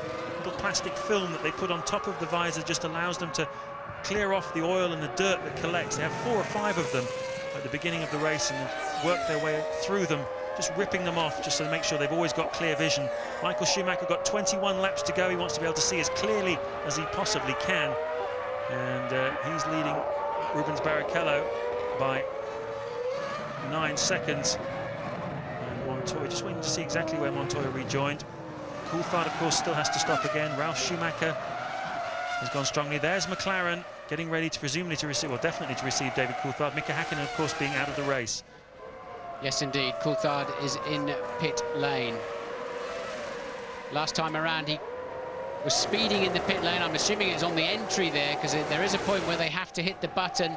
I can't understand how otherwise it could have been. He could have been caught for speeding, unless he just released the button a little bit too early at the end, or the software did not maintain the speed that it needs, but I suspect it would have been on the way in. And then Coulthard joining right behind Irvine, and Irvine is yet to stop again, but that's certainly Coulthard needs to clear quite quickly that Jaguar, unless otherwise he's going to be heavily compromised. I think Coulthard will be having a big stab up the inside here, and Irvine then going way too deep on the brakes. So I think it's De La Rosa, actually. I think it's Pedro De La Rosa in 19th place, because Eddie Irvine must be right at the other side of the racetrack from him. I think that might well be Pedro De La Rosa, still tooling around in 19th place.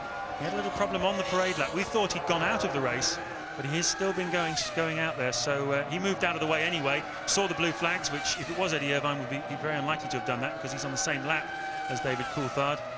So, Michael Schumacher leading after 52 laps from Rubens Barrichello in second place. 7.8 seconds the margin there. Ralf Schumacher in third place, 9.9 seconds behind, and not really on the same pace as Rubens Barrichello, who's certainly the fastest man on the racetrack at the moment. Of course, he will not be probably allowed to have a go at his team leader, Michael Schumacher. And Montoya pulling off the racetrack. Yet another retirement for the Colombian. Looks like some smoke coming out of the back of that BMW engine.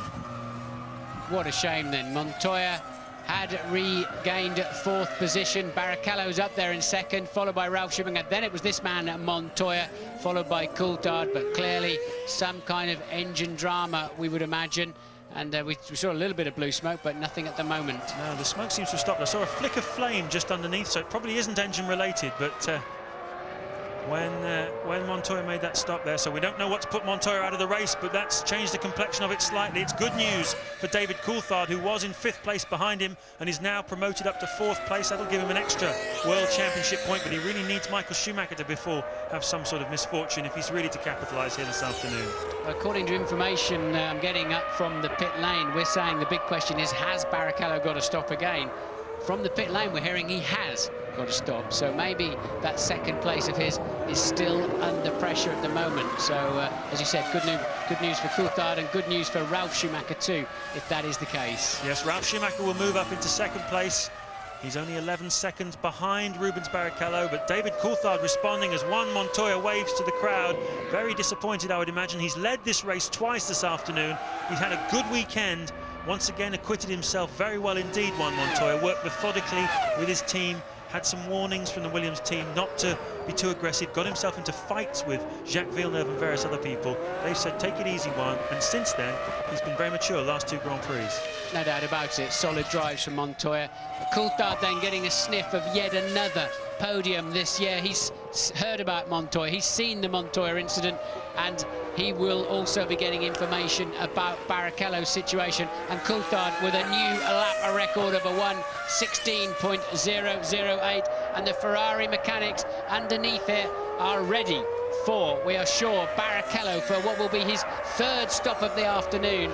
How is it going to shake out? It's going to be very close between Barrichello, Ralf Schumacher, and a little bit further down the road, though, David Coulthard. It takes 21 seconds to make a pit stop to come in and get back out again. Here is Rubens Barrichello. He was, well, he's probably going to be passed by Ralf Schumacher, but can he get out in front of David Coulthard? That's the big question. A fantastic stop by the Ferrari mechanics, 7.7 seconds. Lots of action and life, as you can see in the pit lane. Where is David Coulthard? As Juan Montoya watches Barrichello rejoining, where is David Coulthard?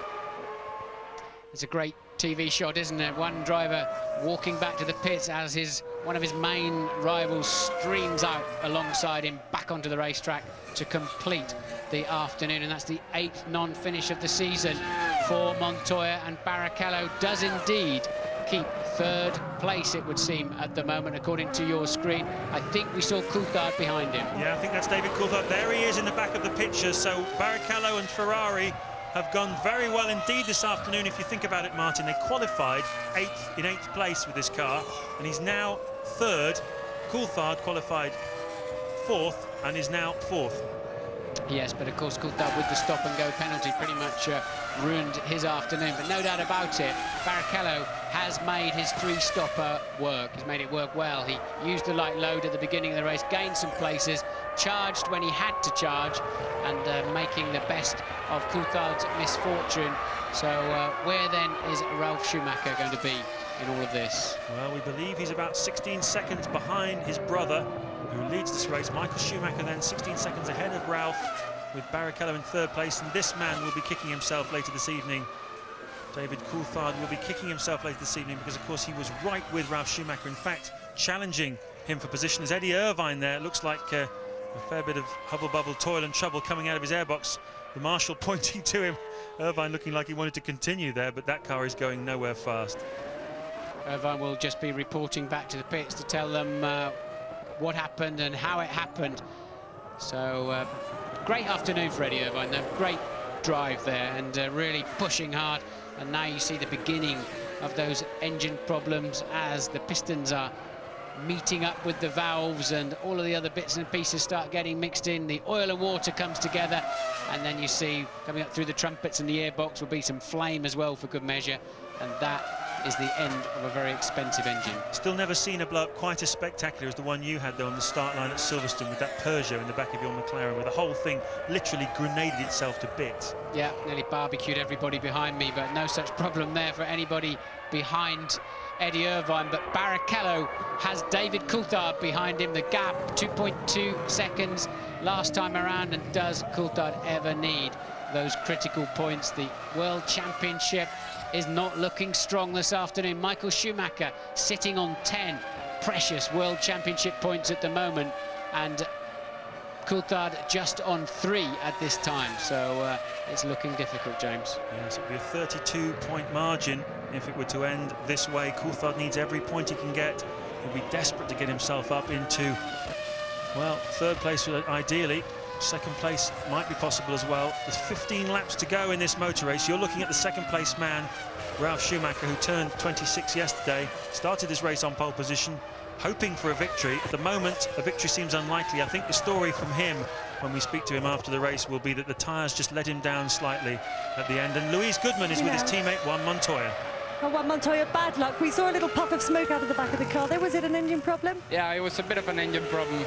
A bit disappointed, but as racing, I'm pretty pleased with the performance of the car in the race, because we did a big sacrifice just in qualifying, going with the harder tire. I thought we could have had a shot of a pole if we would have been on the sub one, but we thought it was better for the race. I was running 2nd again, and it happened. Well done. Thanks.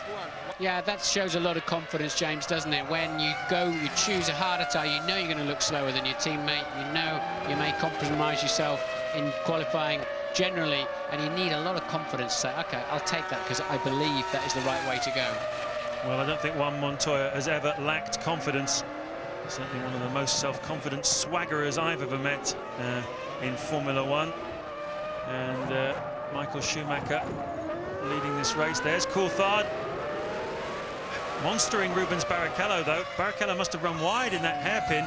We came quite late to that shot, Martin, but this is David Coulthard crawling all over the back now of Rubens Barrichello, and this is for a final podium position. Yes, indeed. Coulthard's been about 3/4 of a second a lap faster than Barrichello through these previous few turns. He's also made up a lot of time. We saw Barrichello out braking himself into the hairpin, and we know that Coulthard has a lot of confidence when it comes to passing Barrichello in the Ferrari. We've seen him do it several times, not least in Melbourne earlier this year. And last year here, Coulthard was trying to pass Ferraris every which way, but will he be able to stay close enough in the dirty air of that long, long Estoril turn 2 corner? But at the moment, he's clearly got a speed advantage over the line then, and it's 0.6 of a second according to the computer.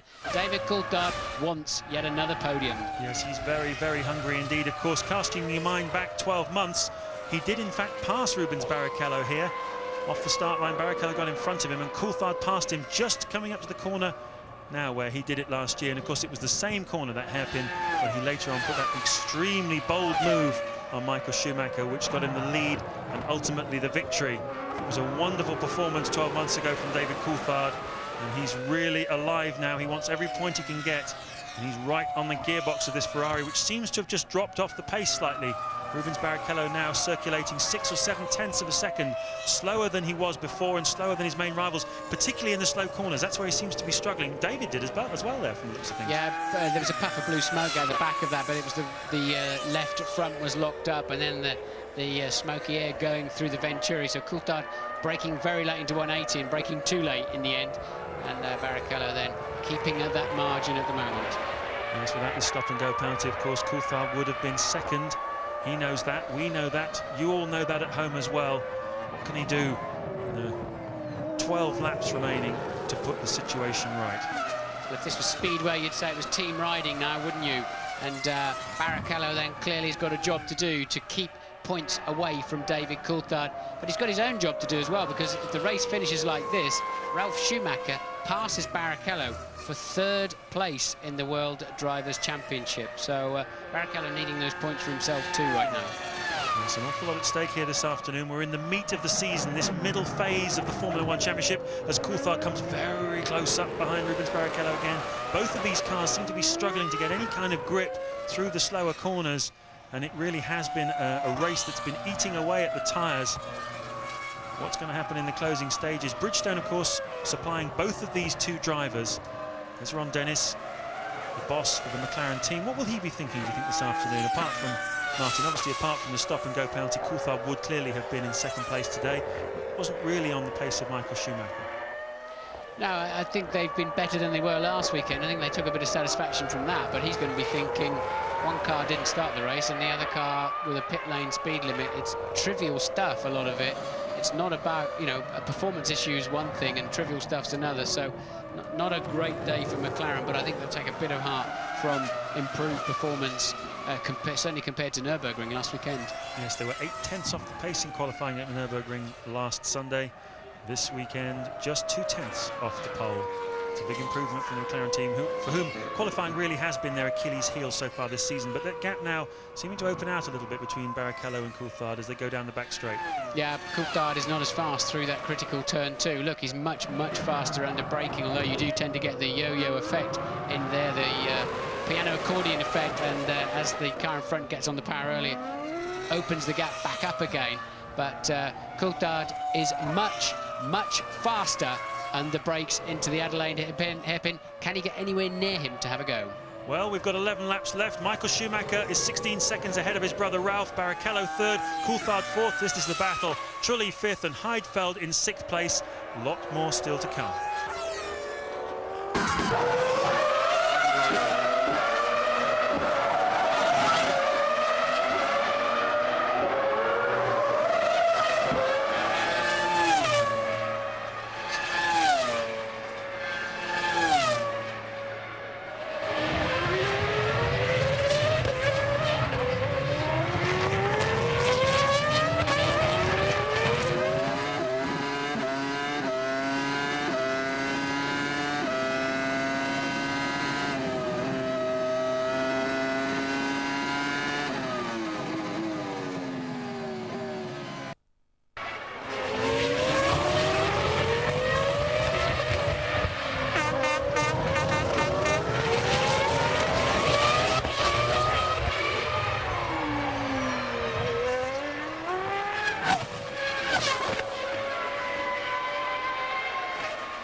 the closing stages then of the French Grand Prix. This is lap 63.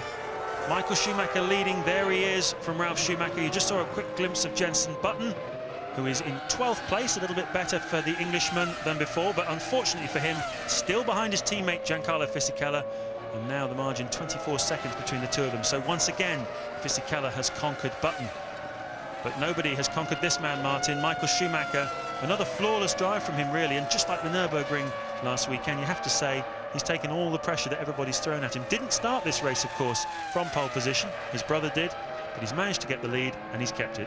Yeah, but it's different to last weekend, James. He won last weekend's race by somehow grabbing pole, then controlling the early stages and making sure his brother didn't pass him. He did not have the fastest car last weekend. This weekend he has had the fastest car, and that's why he's winning this race so effortlessly. This will be the half-century up if he gets over the line. This will be his 50th Grand Prix win for Michael Schumacher, and he's making it look extremely easy. Barrichello is, well, Ralf is 15.6 seconds behind him, Barrichello a further 5.6, and Coulthard remains less than 1 second behind Barrichello, holding down 4th place, truly 5th. Heidfeld in the final point-scoring position in 6th. Your retirees are Irvine, broken engine, Montoya, broken engine, and Bernaldi, he just stopped on the side of the track. Villeneuve, electrical problems. Hakkinen did not start the race.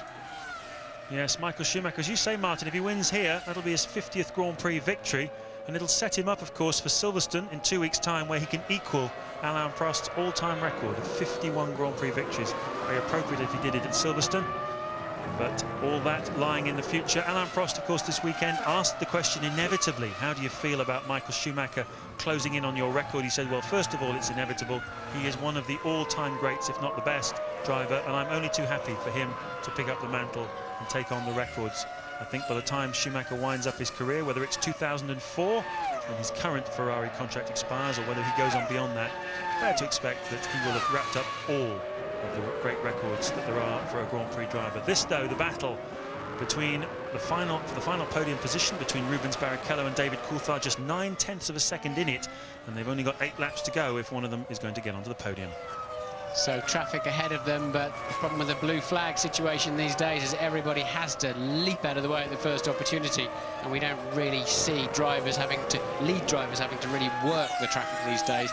It's a skill that we used to have. Now they just literally spring out of the way at the first opportunity, otherwise they get penalised. And it's a shame in many ways, because for me, negotiating back markers is a main skill of being a Grand Prix driver. But nonetheless, I guess we see some cleaner and clearer races, some true head-to-heads in other respects. I suppose you'd call that progress, because I remember in the days of you and Senna and Mansell and Piquet and all that, almost every race there was talk about back markers not getting out of the way properly. Blue flags had been waved, hadn't been responded to. And nowadays, as you say, they just jump out of the way like frightened jackrabbits. Yes, indeed, but that's the regulations and you can't fight them. But I was just thinking, you know, Coulthard's best chance of getting past Barrichello looks like it's going to be in the back markers. He's simply not fast enough in turn 2 to use his braking advantage into turn 3. In the dirty air that the Ferrari has finished with, and passes on in his direction as they, and look, Coulthard, then they've cleared that back marker now. We've just picked that shot up, unfortunately, and it hasn't quite paid off, but that is where he's going to find his way past Rubens Barrichello for that final podium slot, which what would be his 7th podium of the year. David Coulthard, once again, just locking the inside left slightly. Barrichello under pressure. Yes, it's been a year of strong race performances from David Coulthard. 2 victories, as you say, 7 podiums. Qualifying has been the problem for McLaren. They've not been able to get the car working as well as they might when it's light with fuel on qualifying settings. Ferrari have had the edge, and latterly Williams too have had the edge. But Coulthard has gone very strongly indeed in the races, and now once again monstering Rubens Barrichello for position. And you talk about back markers and David Coulthard, of course, one's mind immediately turns back to Monaco, where he had a nightmare time trying to get past Enrique Bernaldi, held up for over 40 laps by the Arrows driver, and certainly didn't do him any favours on that day. Coulthard seemed reluctant to just jump in behind the back markers, behind the leaders, sorry, as they came through, to try and find a way past. Has he got any response then for Ferrari in the 6 laps that remain, David Coulthard? Coulthard 20.8 seconds then off the leader, and as you said earlier on, that is going to be frustrating for David Coulthard. That stop and go penalty cost him significantly more than that, And of course, Michael Schumacher not under pressure up front at all, not pushing anywhere near his limits. So it's an unrealistic comparison in many respects, but it just shows you, I think, without that stop and go, what a difference it would have made to Coulthard's afternoon. And certainly would have been a really good battle between Ralf Schumacher and David Coulthard, one of which sadly we were robbed. Yes, Coulthard would almost certainly have been in second place now, and perhaps even challenging Michael Schumacher as he was 12 months ago, but it wasn't to be from the start. Michael Schumacher got a great start. Mika Häkkinen, of course, didn't even take the start. All fairly close together, Ralf Schumacher, Michael Schumacher, Montoya and Coulthard in the opening stages. Rubens Barrichello very cleverly brought up into play by the Ferrari tacticians. They three stopped him, ran him light with fuel, and it worked brilliantly. Got Barrichello up from 8th place on the grid into 3rd place on the racetrack. It's been an afternoon of strategy, of tactics. It's been an afternoon of tyre performances. It's been an afternoon of unfortunate penalties for David Coulthard. I have to ask you, Martin, who is your driver of the day? Who's put in the star performance? A difficult one, I would say, to judge. What's your view? Well, Michael's been cruising, hasn't he, and peerless, I think, this afternoon. I thought Montoya did a very solid job today. Montoya was looking strong, and I admire his courage to go a different way. So for me, Montoya's the driver of the day. Also worth a mention, probably Rubens Barrichello, for the way that he stuck to Ross Brawn's strategy. And also, let's not forget, in 5th place and 6th place, we've hardly seen him this afternoon, Trulli and Heidfeld. Trulli, of course, in the Jordan, looking for his first points for 4 races, and Heidfeld, who is currently in front of both BAR and Jordan drivers in the World Championship, which is a great achievement for a Sauber driver. There's Michael Schumacher with just 4 laps to go, Martin. And he's been told on his pit board to drop the revs. In other words, shift gears earlier. Don't look for the little red light to tell you to change gear. Not 400 or 500 RPM off the gear shift points, maybe even 1,000, and that's a huge difference. You know, the mechanical energy going through those engines at best part of 18,000 RPM. Just change gear 1,000 revs earlier, and you take a lot less effort from the engine to do that. But Michael then pretty much easy going for him at the front. And is this another opportunity for David Coulthard to have a stab to get closer to Barrichello? And yes, indeed it is. Barrichello went wide too. We've seen this a few times, haven't we? Coulthard drag racing out of Adelaide hairpin. That time around, it could not work. Barrichello having the wider line, able to get on the power slightly earlier. And, well, Coulthard there with just a sniff of that podium, but it wasn't enough, was it? Absolutely fantastic little bit of action at the end of this Grand Prix. They're going to be squabbling over the final podium position right the way through to the flag. It's going to be a real grandstand finish between these two, both of them struggling clearly to get a lap time out of these very worn and very tired old Bridgestone tyres.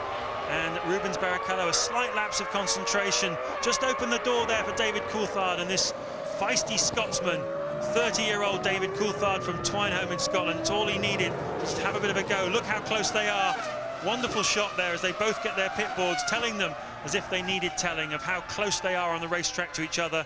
One of the Benettons is just in front of them, and they're going to have to hurdle that one in the 3 laps remaining.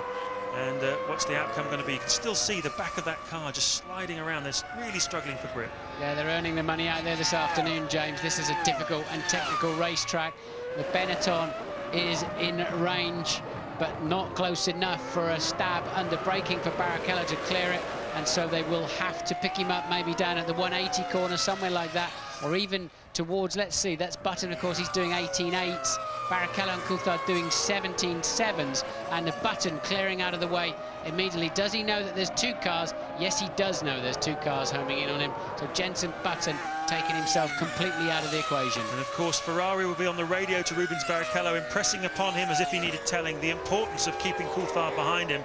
This is the difference between keeping Coulthard over 30 points behind Michael Schumacher or under 30 points behind Michael Schumacher. It sounds like a lot with just 7 races left in this World Championship, and it is a lot. Schumacher feeling pretty comfortable at the top, and Ferrari do not want David Coulthard scoring any more points this afternoon than is absolutely necessary. Schumacher just a couple of laps away now from that tantalising 50th Grand Prix victory. Looking down the field, Ralf Schumacher, of course, still second. Barrichello and Coulthard we're seeing here, 3rd and 4th. Jarno Trulli, we've not really mentioned him much, but he's 5th, and Heidfeld is 6th in the Sauber. Kimi Räikkönen, another strong afternoon for him in the second of the two Saubers. He's running in 7th place. Heinz-Harald Frentzen has had all kinds of attentions from all kinds of people, many battles this afternoon, but it's not netted him anything really. He's down in 8th place. Olivier Panis is 9th, and Luciano Berti outperforming his teammate, the very experienced Jean Alesi. Luciano Berti is in 10th place with the two Benettons behind him of Fisichella and Button. These two men then stopped 3 times this afternoon, 3 times scheduled stops for Barrichello for fuel and tyres. Coulthard one very unscheduled one for the extra. And Button then off the racetrack. Jenson Button appears to have spun out of the race. I think that's just residual smoke out of the engines there from the fact it's been switched off while it was in doing an awful lot of hard work. So final lap then, Michael Schumacher is on his final tour. I don't see anywhere now that Coulthard's going to have an opportunity to take that 3rd place. And we pick up then leader Michael Schumacher. Yes, he's had a sensational season so far, 5 victories. He's averaging almost 7 points a race. And last year when he won the World Championship, he was averaging 6. So he's already well ahead of his own averages. He's breaking records left, right and centre. This is for his 50th career victory. And Michael Schumacher, where will it all end from him? A wonderful drive, managed to contain the threat from the BMW Williams team, managed to contain the threat also from McLaren, although of course we will wonder forever what would have happened if Coulthard hadn't had that stop-and-go penalty. Perhaps we would have had a repeat of the battle through Château d'Eau for the last time. Down towards the chicane comes Michael Schumacher. It's been a very familiar sight throughout the 2001 Grand Prix season. He's won 10 of the last 14. Michael Schumacher wins the French Grand Prix for Ferrari. Vive la différence. Well done, Michael. His team boss, Jean Todt, of course, will be very pleased. And here's the battle for the final podium place between Rubens Barrichello and David Coulthard. Ralf Schumacher has crossed the line in 2nd place. Barrichello gets 3rd, Coulthard gets 4th. We're waiting then for Jarno Trulli to come through in 5th place. And a great day for Ferrari's team boss, the Frenchman Jean Todt, the man who's done so much really to turn this team around. And he announced this weekend, incidentally, that he plans to retire at the end of 2004. And no one will criticise him for the amount of success that he's brought to Ferrari over the years. A great day for the men in red, Martin. Yes, indeed. And Trulli then will go over the line. He's some 47 seconds behind Coulthard. Goes over the line for 2 World Championship points. And I think Eddie Jordan will be mighty relieved to score some more points in the Jordan team. They've had a rough run recently. Good news for Jordan then. Heidfeld taking another point for the Sauber team. So Ralf then up into 3rd place in the World Championship. We said, didn't we, earlier on in the programme that you can't discount Ralf Schumacher at the moment. Michael pulling away into the lead, but Ralf coming on very, very strong in the second half of the season. Yes, indeed he is. Ralf Schumacher now on 31 World Championship points, just jumping ahead of Rubens Barrichello. There is Jean Todt. Well, there'll certainly be a lot of talk about him tomorrow in the French newspapers. And very, very happy man indeed. Presided over by far the most successful period in the history of the Ferrari Formula One team since he joined, coincidentally, the team back in 1993 at this very Grand Prix. This was his first appearance in the red with the prancing horse on his shirt. And here in Magny-Cours, look how happy he is. You don't see Jean Todt smiling very often, but he's smiling today, getting the congratulations of everybody in his team. So Michael Schumacher then, 78 World Championship points. As the smoke settles over Magny-Cours, a few donuts being turned, I think, by some drivers celebrating. But yes, Jean Alesi giving it the characteristic little bit of the old Valentino Rossi, the motorcycle racer, does something a bit similar to that whenever he wins. Alesi, of course, far from being a winner, down in 12th place, but he doesn't care. As he said earlier in the programme, he doesn't mind what the results are as long as he gives his emotions, and that's what he's doing here this afternoon. The one that confuses me, James, is Della Rosa, who finished 14th. Remember, we saw him parked up on the green flag lap, parked on the side of the road, apparently out of the race. He finished the race in the end. I don't know how he got going again. Just 2 laps down, albeit last but 1. There's confirmation of the result. You can see, in fact, pretty close at the end between Barrichello and Coulthard, but no way through for the Scotsman. And that means, I'm afraid, for David Coulthard that he's now 31 points behind Michael Schumacher, and that's a pretty tall order, isn't it, Martin, with just 7 races remaining in the World Championship? It's very tall. It's not impossible. Of course, there's 70 points max available, but he needs Hakkinen up there helping him. He doesn't need the Williams team up there taking points away, and at the moment he could be using Williams to take points away from Ferrari if he had a faster car, if he was having a better run, but it's the other way around. Michael's able to not only beat the McLaren, he's able to put the Williams between him and those 2 silver cars as well, so Michael looking seriously strong. Yes, the British Grand Prix in 2 weeks' time, of course. Coulthard was 1-2 on the row. He's going to need to win 3 in a row if he's going to get back on terms with this man, Michael Schumacher, and just look at the joy. Never, ever backward in coming forward to show his pleasure at a race victory, Michael Schumacher. I remember when he first came into this sport, he would bounce up and down whenever he got on the podium, and he's continued that sheer exuberance and joy right the way through his career. The 2 brothers there congratulating each other. Ralf Schumacher, well, he managed to get 2nd place. He salvaged 2nd place from what was a very difficult afternoon for BMW Williams. It was all about the tyres really here this afternoon. It was about managing them. It was about managing the race strategy. It was about driving the car to the maximum of what it would do at any time during the Grand Prix. And the Ferrari mechanics just celebrating with their 2 drivers as well. Rubens Barrichello looks quite pleased with himself, and you can't blame him because, of course, he did finish 3rd when he started 8th on the grid, and the technical director of Ferrari, Ross Brawn, is talking with Lewis Goodman. He is indeed, James. Well done, Ross. Would you describe that as a classic tactical Ferrari victory? It was pretty good. I mean, the first, and you never know where you are. And when Ralph came in when he did, again like Nürburgring, we knew we had a chance. And we went for a short middle stint to see if we could jump him, and we knew they perhaps only had 1 better set of tyres, which was the first set. So it worked out perfectly. Michael did his normal great job. So and Rubens did a fantastic job as well today. I mean, for a very difficult day yesterday, really he drove a perfect race today. Thanks, Ross. So even Ross Brawn is standing on the start line of these Grand Prix, not absolutely sure what everybody's doing. That's how tight and close it's getting out there, James. It really is a cat and mouse game at the moment. Once again, the Schumacher brothers are king of the castle. And how comfortable is it for Michael Schumacher? He's going to be on the podium, the top step, for the 50th time. To his left will be his brother, and to his right will be his teammate. That's a big comfort zone, isn't it? Absolutely fantastic comfort zone, and nowhere to be seen will be his chief rival for the championship, David Coulthard. He'll be downstairs in the McLaren garage going through what happened with the speeding fine, of course, that he got. Stop-and-go penalty that really ruined his chances of 2nd place here this afternoon. It's all gone according to plan for Michael Schumacher, and although we've seen him on the top step of the podium many times this season, we can't underline enough just how competitive Formula One racing has become this season. Let's not forget that going into today's race, a 2nd separated the top 8 in qualifying. 4 different chassis up there, 2 different tyre makers. We've got plenty more of that to come in the remainder of the 2001 Grand Prix season. Michael Schumacher looking pretty comfortable though at the top of the championship. Can David Coulthard mount a challenge at Silverstone, his home race in 2 weeks' time? Everybody trying to get the good news back to Maranello. We have won, they're saying. You're on telly, they're saying. Somebody said, you're on telly.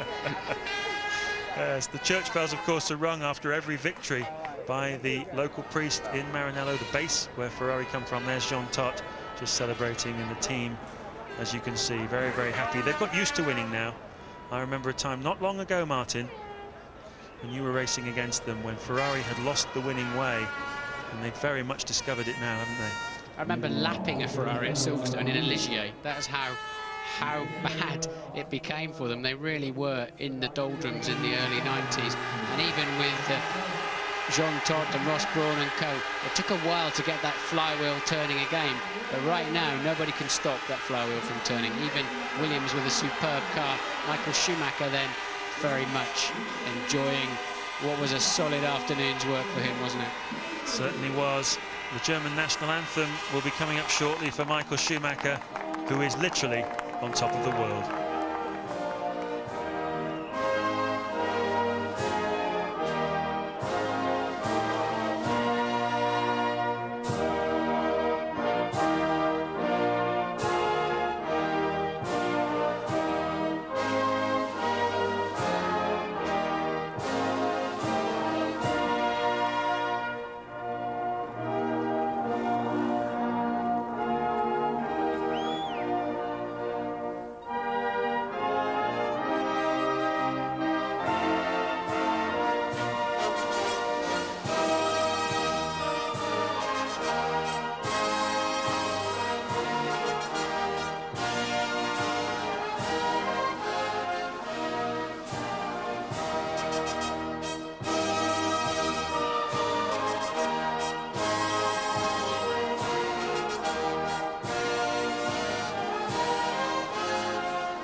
Victoire.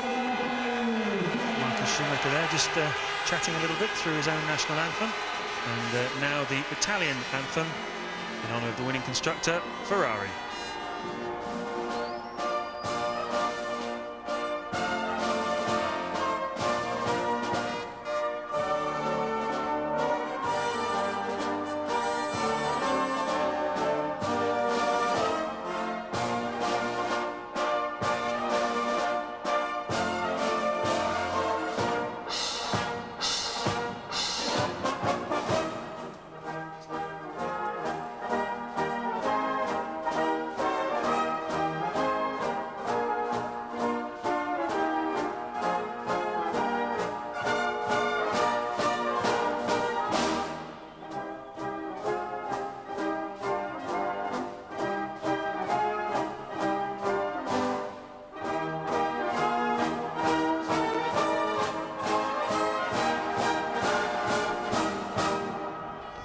Well, some rather sour-faced critics back in Italy criticising Michael Schumacher whenever he conducts his mechanics, who always love vociferously to sing the Italian national anthem. I think it's a good idea for him to do it, but some people back in Italy find it patronising, so he's stopped. But there he is, collecting the trophy. He's got one or two of those in the cabinet back at Vaucluse in Switzerland, where he now lives. And once again, he finds himself on the podium with his brother Ralph.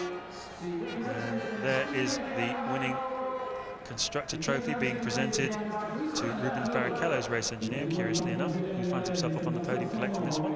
Yes, that's Michael's 92nd trophy for being on the podium in Grand Prix racing. Ralph then taking second place today. I think he'd be moderately disappointed, actually, James. Yes, although relieved, of course, at what happened to Coulthard, because otherwise he would have been behind him. So 6 more solid points for Ralf Schumacher and more solid points from Rubens. Be careful, Rubens, it's made of glass, don't drop it. So, Martin, a very good afternoon's work by Ferrari. No doubt about it, James, and we're heading off to Silverstone, of course. Can Schumacher do it again? Can Coulthard stop him? Well, 50 up for Michael Schumacher. He's taken a big step this afternoon towards his 4th world title at the Champagne Flow in the home of Champagne here in France. Thanks very much indeed, James. Our thanks to Martin as well. We're going to hear from Michael Schumacher, Schumacher brothers and Rubens Barrichello. We hope to have a word with David Coulthard as well. Tony Jardine will pinpoint the key points of the French Grand Prix. You want a frightening thought? Ross Brawn telling us before the race the best of Michael Schumacher is still to come.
The perfect result for you, not only your 50th win, but you have your brother alongside you on your podium and your teammate. Ralf Schumacher, second place, and Rubens Barrichello in third. Michael, quite a surprising win, not because you were slow on the track, but before the race, Ross Brawn said to us that you had a clutch problem on the grid. Did it affect you at all? I would say yes. I mean, almost lost the position against David. We came very close in the first corner. I was inside, he was outside, so I kept it going until we see what happened in turn 3. But he pulled off already in turn 1, so the line was clear. But it was quite close. I mean, very close to lose it. And imagining being behind him and then working with the strategy would have been far more difficult. So it was ideal to be behind Ralf, although he was very fast in his first stint. And then we all know what happened. Now, Ralf came in for his first pit stop ahead of you. Then you came in and you came out ahead because Ralf seemed to have a problem. Did you have any problems thereafter? Because you looked as though you had the race under control. I think our strategy worked better, honestly. It wasn't because Ralf had a problem, I guess, at least, from what I've seen. Because they stayed out longer, to my view, so it means more fuel, longer pit stop, and we a bit shorter. My second set was really very good. I was really flying. I did have a little bit of a problem with my third set. I wasn't as fast anymore as I was with my second.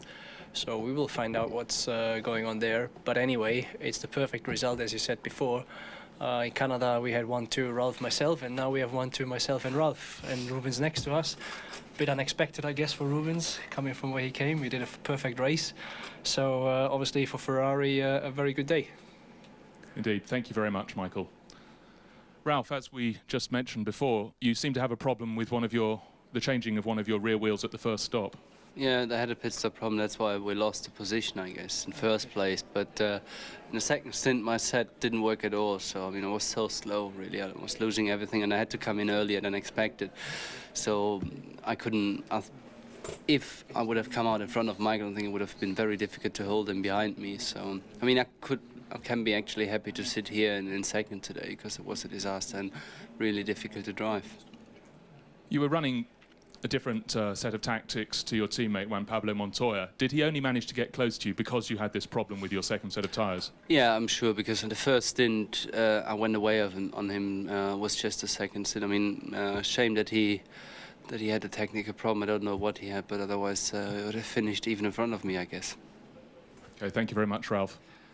Rubens, you started 8th on the grid. You managed to pass both of the Jordans on the first lap. Obviously, Mika Häkkinen didn't get to take the start. Are you surprised, come the end of the race, you started 8th, you're up here in 3rd place? Well, I guess a little bit, but in a way, you know, I sorted out my problems that I had yesterday on qualify. Qualify was horrible for me. I never really knew what was going on. The car was oversteering in some places, understeering in other places. This morning, the car felt a lot better. And I was going really well in my first stint, saving a lot of fuel at that time. And Ross came on the radio and said, "Would you like to try a 3-stop?" And I said, "I think so. It's a good idea, because you know then I can be quick on the track the whole time, and you know I might only doing 2 stops. I might only finish in front of the Jordan. So let's try." And I think it was a really good try, and you know I thank the team very much, because it was a hell of a race. But when Ross Brawn made that decision, had David Coulthard come in for his stop-go penalty, because obviously that must have had an effect, because for the last 15 laps of the race you had to fight incredibly hard with David right behind you. Well, I had my first 3 set of tires were really good. The last one, I think I've blistered the rears so early, and that was the problem. I couldn't brake for turn 5, and I was struggling a lot. I mean, a couple of times David almost just put the car alongside me, and but I was able to hold on, and I think, you know, starting from 8th, finishing 3rd is a good achievement. Thank you very much, Rubens. Back to you, Michael. Silverstone, next stop, you have a 31-point advantage. Can you ever start to think about the possibility of winning a 4th World Championship? Unfortunately for you guys, I'm a bit too realistic. We have seen last year, being thrown out by 2 races behind each other, how quickly things can turn around again. Although, you have to be honest, it's a very comfortable lead we're in now, but it's still 7 races to go, 70 points to give away, so there is no reason to start celebrating before it's done. and until mathematically nothing is secured, I will keep fighting as we have done today. Michael, thank you very much. Now, if you'd like to go in your own languages, starting with Michael, please.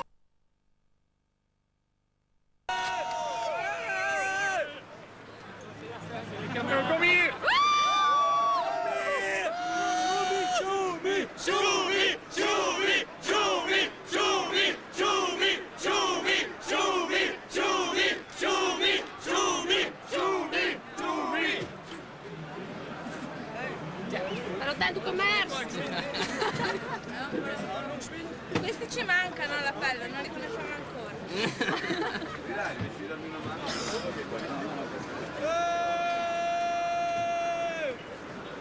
Perché c'è tante donne da voi, no? No, qua che non le vedete.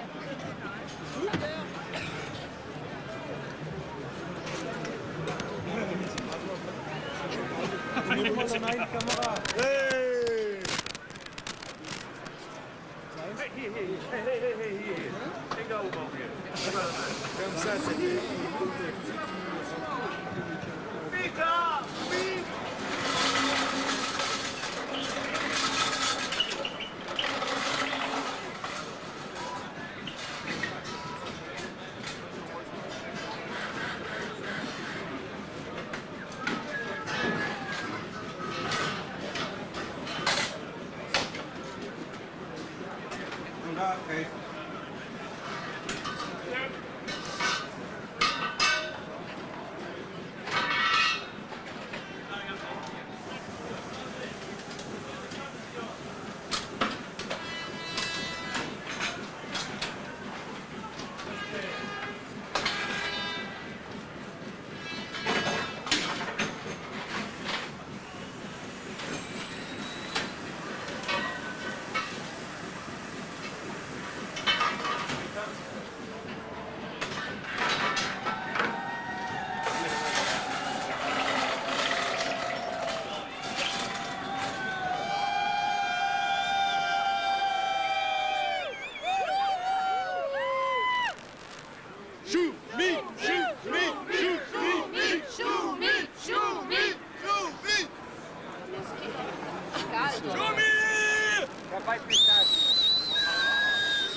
toch weer verder kan.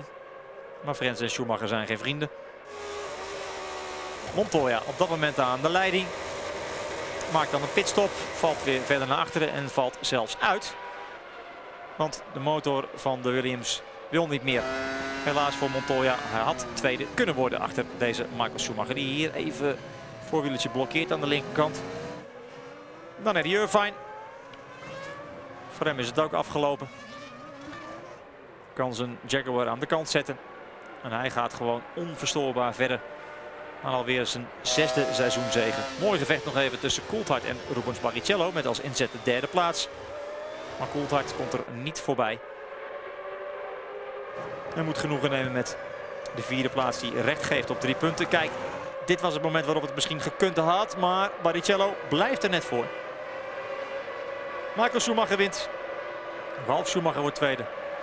Barrichello derde. David Coulthard vierde. Jarno Trulli vijfde. En Nick Heidfeld zesde. En dus viert Ferrari feest. Gisteren pole position voor Ralf. Vandaag de zege voor Michael Schumacher. Het kan niet op in de familie Schumacher. Kushandje van Jean Todt. En hij koestert zijn 3e plaats. Mooie opsteker voor Rubens Barrichello. En dan is het weer het champagnebal onder leiding van Michael Schumacher. Die een nat pak haalt door toedoen van broertje Ralf. Applaus voor de nummers 1, 2 en 3. Michael, Ralf en Rubens Barrichello. Schumacher wint voor Schumacher en Barrichello dus op de 3e plaats. Dat is de uitslag van de grote prijs van Frankrijk.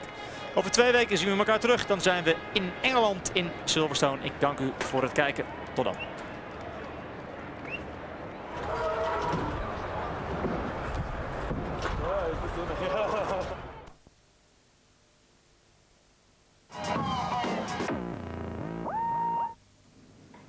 And you're back with us at Manicourt. Let me just confirm the result for you of the French Grand Prix. 10 out of 10. Michael Schumacher, 6 for the pole sitter Ralf Barrichello, second Ferrari driver on the podium. David Coulthard just failing to get up there. Truly getting a couple for Jordan and Nick Heidfeld, another point for Sauber.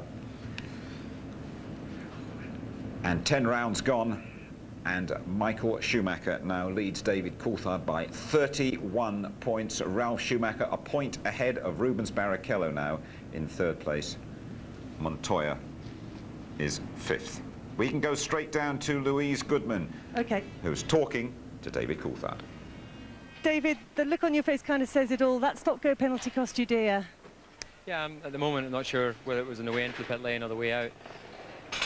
I was very surprised when I got the call, but you know, obviously I did speed, so you have to pay the penalty. You didn't give up though. I mean, you kept going at Rubens at the end of the race. Did you think you could get past him, or were you just trying to hound him into a mistake? I thought that was the most likely scenario because I couldn't actually get close to him out of any of the corners, and he was always quick through turn 3. So it was only under braking at the hairpin that I had an advantage, and unfortunately with his speed through turn 1, 2 and 3, I was never really close enough to make an attempt. The gap to Michael obviously getting a bit bigger now. Is the job still achievable though? Yeah, I think that all we can do is wait to the end of the season and review where things are, rather than trying to guess what's happening during the course of the season. You know, it's entirely feasible he could not finish a few races. And it's entirely feasible that you could do well at Silverstone too, because that's always been a good race for you. Yeah, no, absolutely. You know, we've won the last couple of years, and it'd be great to have a win in home trial again this year. Thanks for talking to us, David. David Coulthard with Louise Goodman, a 3rd successive win at Silverstone would do absolutely fine. He does need it, doesn't he, Tony? But I mean, just looking at him there, he was downbeat, he was a bit deflated, and he would know that that 10-second penalty that he picked up here is a major slap in the face for him. It is a big slap in the face for him and for McLaren as well. He is coming into pits now. What we're talking about here is, did he press the button in time when he came over into pits? Is it a software problem linked to not bringing the speed down sufficiently as the car goes out? Because they tell them over the radio to put it out, the flap comes out, the light goes on and off. Now we can't see the light going on and off there at the back of the car. So there is a possibility that it was some software problem, because potentially Häkkinen had a software problem on the grid as well. What we all thought with this succession of failures to get off the grid earlier in the year, that this was linked just to the launch control. But in fact, Adrian Newey told us that it was the engine software itself, the program that switched the engine off. He wasn't even sure there whether he was done for speeding going in or coming out of the pit lane. No. So, and that won't be cleared up for some while. But, you know, it's a very, very expensive mistake, and there's been these little niggling problems for McLaren this year. And I'd just like to add my comment, say we have been robbed a couple of times of potential battles. The other one was at Monte Carlo, and if you remember David thumping his fists on the steering wheel, went and ended up having to follow Bernaldi around, but he still got points. He still got points. It meant an extra stop for him. He had to stop 3 times. So did Rubens Barrichello. And I remember last year he managed to get past the Brazilian, and David almost did it again this time. Couldn't quite manage to get on the podium, could he? He couldn't quite manage to get on the podium, and this is Barrichello's third place, by the way. Look, and that's Barrichello running wide there. And David must have thought, right, I'm in here, it's a chance. These two have battled at the British Grand Prix. These two have battled in the British Formula 3 Championship, you know, back in '91. They know each other very well. They're used to battling together, wheel to wheel.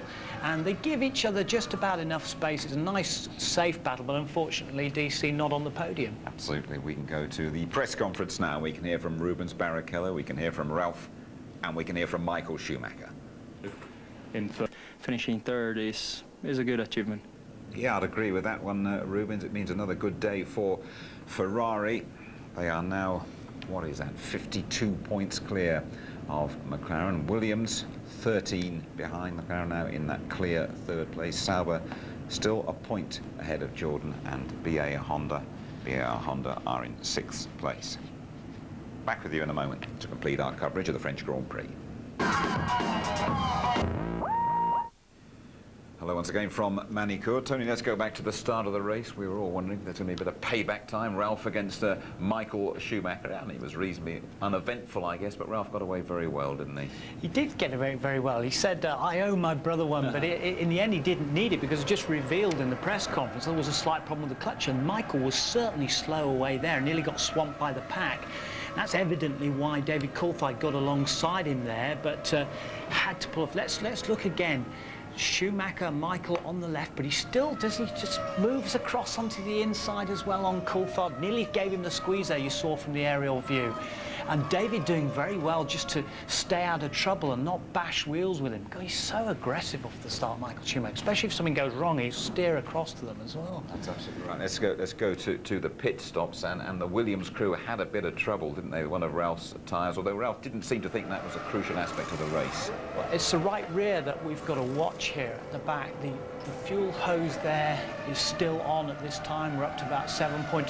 The hand is just up. Yeah, it was just a bit slow by about a couple of seconds to the back, but that can be the heat, you know, generated by that particular tyre on that particular corner. And the lap afterwards, in comes Michael, and it's a very short, sharp stop, 7.7, fabulous from Ferrari, and they're so well drilled and well ordered. And he gets out ahead of his brother. And as things stacked up, that really played very, very well into the hands of Ferrari. And we had the master tactician, Ross Brawn, himself up here earlier on. He wasn't giving anything away, but he was quite confident. Ralphie said his tyres didn't work too well after that, and he was quite happy to get that second place. 3 different leaders of the race. We thought it could be Juan Pablo Montoya's day, but another DNF for the Colombian. Yeah, you know, it's a strange one, this, because BMW haven't had an engine failure this year. There have been hydraulics failures, like in Austria and like in Australia, but it is very rare, obviously, for BMW to have a failure, and they've done a super job on that engine. But he went on the harder tyres, and he stuck out there, and I must give full credit to Juan Pablo, because he's been building, so he's taking the aggression out these days, and he's trying to learn more about Formula One. I think DNF did not finish. That applies to Eddie Irvine as well. He certainly had his moments in the race, though, and here he is chatting to Kevin Piper. Well, Eddie, hard lines in the end, but what a strong run. No, it's great. I have more fun. This is the slowest car I've probably ever had for qualifying, but it makes the racing interesting. You're always coming up through, and you know, we've great tyres, and that's what I think what's making our qualifying performances a bit weaker, because I think the Bridgestone's aiming more for qualifying, and the Bridgestone guys are getting ahead of us in qualifying, and in the race we're much quicker, but we got to overtake them. But it makes for great racing, but it's hard work. But in the end, it's It's going to be hard work for David Coulthard to pull it back, but Silverstone next time round, he'll be pleased about that anyway. I think there'll be fabulous support there. You're going to see the Soltars out there, you're going to see the Union Jacks, and everyone should really get behind David Coulthard, because that will really give McLaren and himself a big lift. And if he can get the treble, that'll be the first time since Jim Clark that a British driver will have done that. And why not? He's been excellent at Silverstone over the last couple of years. Good, Tony, thank you very much indeed. So next stop, Silverstone it is. Martin Brundle and all of us are very pleased that we're back there in mid-July. This beautiful lineup of Formula One transporters breaks away now and moves to Silverstone for the next Grand Prix. We'd love to see you there. You must come and see a Formula One car driven in anger. If not, watch us on F1 ITV.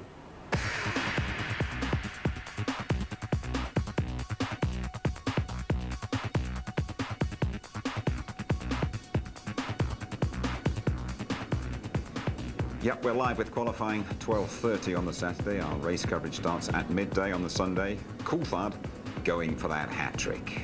Hi, this is David Coulthard from the West McLaren Mercedes team. Make sure you're watching the Silverstone British Grand Prix here on F1 ITV. ITV F1, F1 ITV. Same difference, David. Don't worry about it. It's going to be Murray Walker's commentary farewell to Silverstone. We're expecting all sorts of Murray-themed banners. We have a prize for the best one on the Saturday and the Sunday. Get riding, get thinking.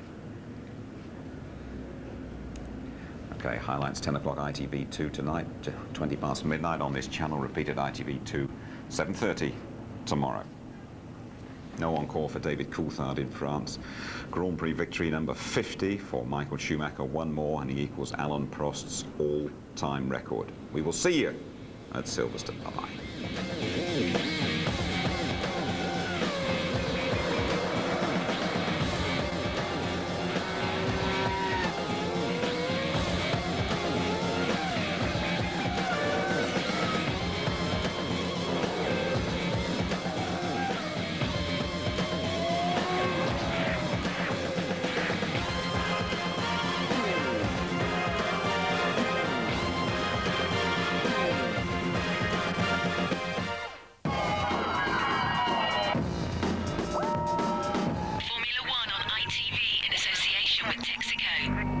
You retire?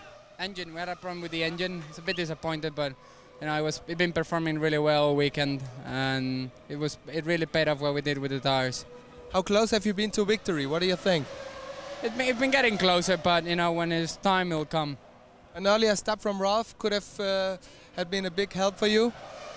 A little bit. I lost a couple of seconds with Ralph there, but you know, it's racing. Thank you. Obviously disappointed, and I have to start with the penalty from your point of view.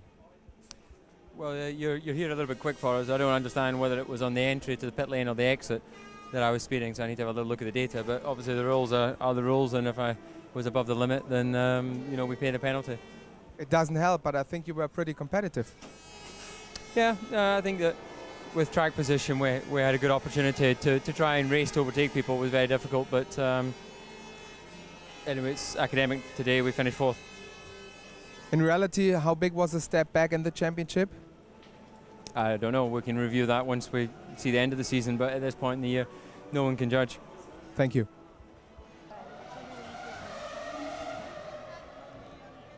Okay, he's with me. Do you want to come to me now? Just start. Quick as you can. Yes, I have Mika with me now. Mika, I know you're not able to tell us exactly what happened, but just tell us the thoughts that went through your mind when you stopped. Mika, was ist passiert? Well, I think simply it's just what's going on in my mind that time. You know, it's like feeling like you cannot believe it. You can't believe how bad luck I had that kind of situation. You know, when engine started, I thought everything is fine, and then suddenly stopped. And I just sat there, and the team mechanics tried to do everything to make the car to start again. So I was super disappointed, but I walked away again and said, well, just have to look the future and try to still to look very positive, you know. After such a frustrating season so far, Mika, is it something you really waiting for October to start on the next season? definitely this season has been a very disappointing. So I'm sure the future is definitely is in my mind. Thank you.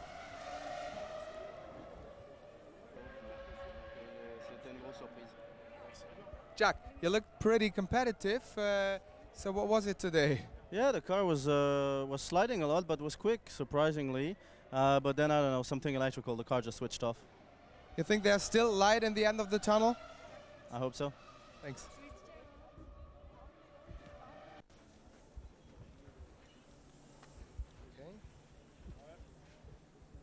Patrick, at the end, second position, but I think close to victory. So what went wrong at the end, not to win here? Well, we lost the lead in effect at the first pit stop. We had a problem at the first pit stop, and then I haven't spoken to Ralph since, but he wasn't very quick on the second set of tyres. And anyway, second place is better than out, but pity about Juan Pablo's situation, otherwise he would have been very close in there as well. You had a little discussion with Ralph, I think, on the radio for the second pit stop. Can you tell us about it? I didn't. No, I don't talk to the driver directly. It's all done from the pit wall by either Sam Michael or Craig Wilson, his engineer. So, no, there was no great discussion at the second pit stop. So whose decision was it to do the second pit stop at this time of the race? It was the team, really, because we certainly asked him to come in because he was going very slowly. Juan was behind him, able to go a lot quicker, and it wasn't so much that we were worried about Juan's position, but Barrichello and Coulthard, by Ralph having a problem and going so slowly, it was pulling both of our cars back into Barrichello and Coulthard's clutches. So we decided that it was in the best interest for our team generally to call Ralph in. I mean, it's over now, but just guess if Ralph would have been in a bit more. Was there a real chance for Juan to win today? Well, certainly Michael seemed to be slowing up a bit at the end. I suspect they may have had some temperature problems or something like that. He was certainly taking it quite easy, but yes, it's always a factor, but you know, both guys are there to race and make the best of their equipment. Yeah. So at the moment, how would you see the gap between Ferrari and you? Well, I mean, again, phenomenal reliability from Ferrari that they achieve, and it's showing up in the points they have in the Constructors' Championship relative to everybody else. And, you know, we've still got to be a little way to go before we can achieve their level of competitiveness and reliability. Thank you very much. Okay, thanks.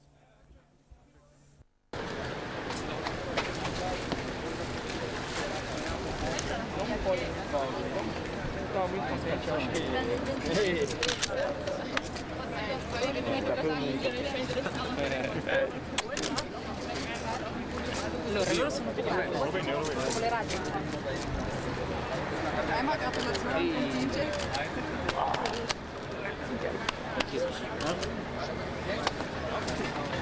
Ja, was heißt das jetzt für Sie? Das heißt, dass es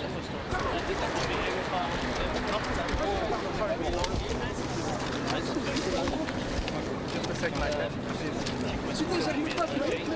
No, that's the team. Michael, please. Come my son, please. Thank you very much. You are great. Great champion. Nice. Take it easy. Thank you very, very much. Thank you.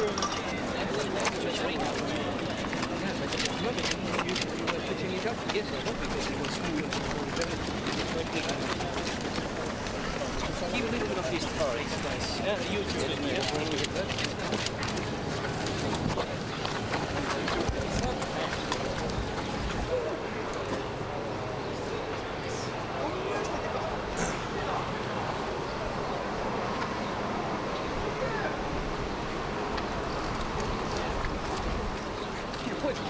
I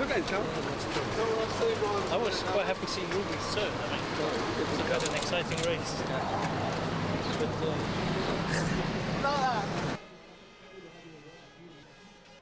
Was it the first quick pit stop? Yes, I mean, that was a crucial one, and we knew Ralph had a very good set of first tyres. We knew their tyres were good when they were scrubbed. We hoped they'd have a good second set, which is what happened. So this middle stint was a crucial stint. Michael knew it, and as always, he did business. Whose decision was it to doing the quick stop? The team's decision. And at the moment when Juan Pablo was holding up by Ralph, was it crucial for you?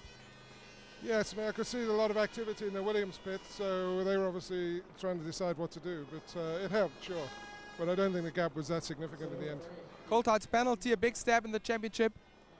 Well, it didn't help him, that's for sure. Thanks.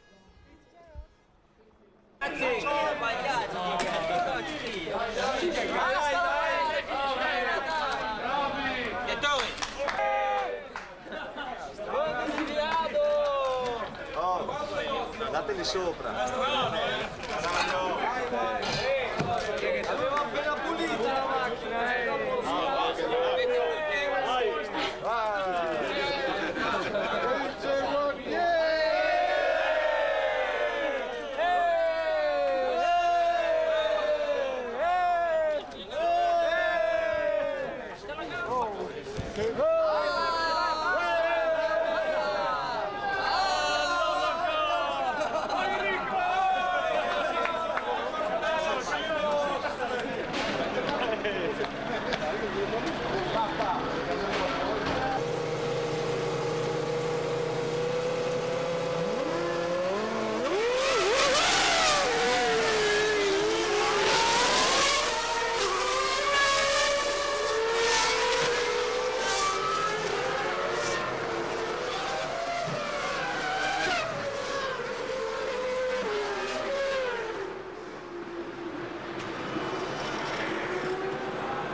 Jusqu'à maintenant, tout le monde est en pleine contention.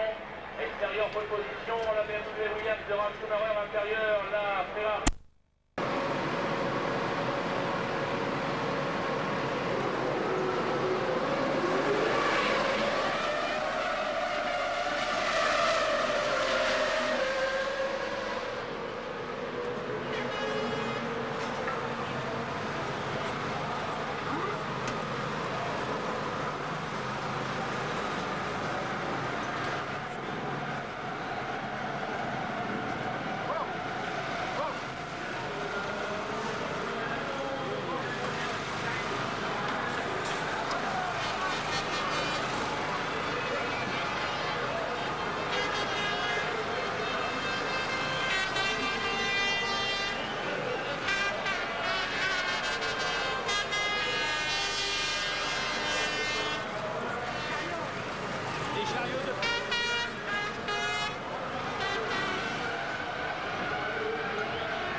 looks like something is seized.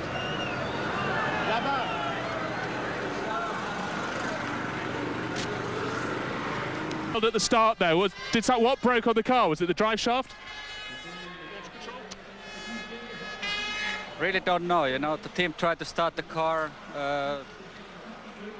They were trying to start it, but it just didn't, engine didn't even spin, didn't even roll some reason. Something has broken inside inside somewhere, it didn't start. It's not your year. Very bad luck, Mika. Bobby Rahal, it looked as though we'd lost Pedro de la Rosa from the race on the parade lap. Now he's still running. What happened? Just an electrical glitch, apparently, but they recycled the MCU, I think, and it just came back. Everything's fine. Unfortunately, he's a lap down. Thank you. Tough luck.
Jack, what was the problem?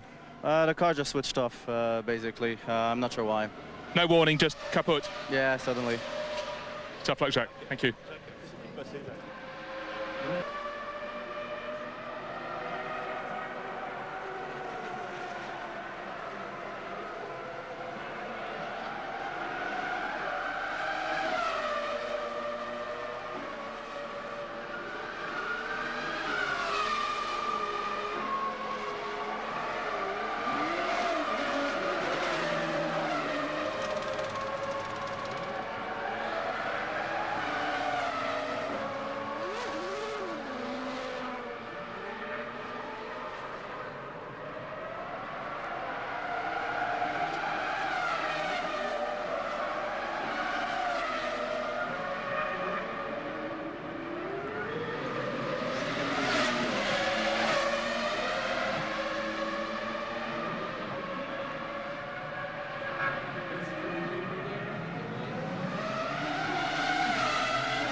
Juan Pablo, great race. What happened?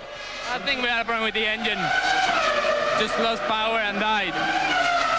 Now, you ran a very different tactic at the start of the race to Ralph. Was that something you decided before the race, or the team just decided as the race went on? But, you know, we're in different strategies, running different tires, so, you know, we knew we were going to be quicker than him in the race. Tough luck.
And hello once again from Manicourt in rural central France, where Michael Schumacher, Ferrari's most successful driver of all time, has won this race for the 5th time in 8 years. It is very satisfying, and it was hard work, in particular until the second pit stop. Very tough work, maximum performance. But then obviously it was a little bit more easygoing, except some communication problems because radio didn't work, and I didn't know until probably 15 laps to the end what was finally the positioning. It was very tough for us because we had tire problems, especially I had on the second set especially. I mean, it was dog slow actually. That was the reason that I decided to come in a bit earlier as planned and to change the third set, and that went a bit better. I'm very pleased. I think it's been a hell of a race. I think you know, it was the proof of yesterday that I wasn't happy. It was a little bit of a misunderstanding between myself and my engineers. We didn't get the maximum out of the car, and this morning the car felt a lot better. So it was only the case to not get in trouble at the first few laps and being just attack everywhere. I've seen last year being thrown out 2 races behind each other, and you never know. Racing is a different story. It's a sport and it's unpredictable. It's a comfortable lead on the other side, but not done yet. Well, Eddie, hard lines in the end, but what a strong run. No, it's great. I have more fun. This is the slowest car I've probably ever had for qualifying, but it makes the racing interesting. You're always coming up through, and you know, with great tires, and that's what I think what's making our qualifying performances a bit weaker, because I think the Bridgestone's aiming more for qualifying, and the Bridgestone guys are getting ahead of us in qualifying, and in the race we're much quicker, but we got to overtake them. But it makes for great racing, but it's hard work. David, the look on your face kind of says it all. That stop-go penalty cost you dear. Yeah, at the moment I'm not sure whether it was on the way into the pit lane or the way out. I was very surprised when I got the call, but you know, obviously I did speed, so you have to pay the penalty. The gap to Michael obviously getting a bit bigger now. Is the job still achievable though? Yeah, I think that all we can do is wait to the end of the season and review where things are, rather than trying to guess what's happening during the course of the season. You know, it's entirely feasible he could not finish a few races. And it's entirely feasible that you could do well at Silverstone too, because that's always been a good race for you. Yeah, no, absolutely. You know, we've won the last couple of years, and it'd be great to have a win in home soil again this year. Just confirming the result for you then, another 10 out of 10 for Michael Schumacher. Ralph seemingly quite content with that second place. Barrichello doing really well to get on the podium after where he started. Coulthard, 3 points his return from Manicourt. Trulli getting Jordan's first point since Barcelona back in April, and another point for Sauber from Nick Heidfeld. And that means Michael Schumacher is now a massive 31 clear of David Coulthard. Ralf Schumacher overtaking Barrichello. Montoya led the race but failed to finish for the 8th time this season. And Ferrari now with a massive 52 points lead in the constructors, on course for a win double.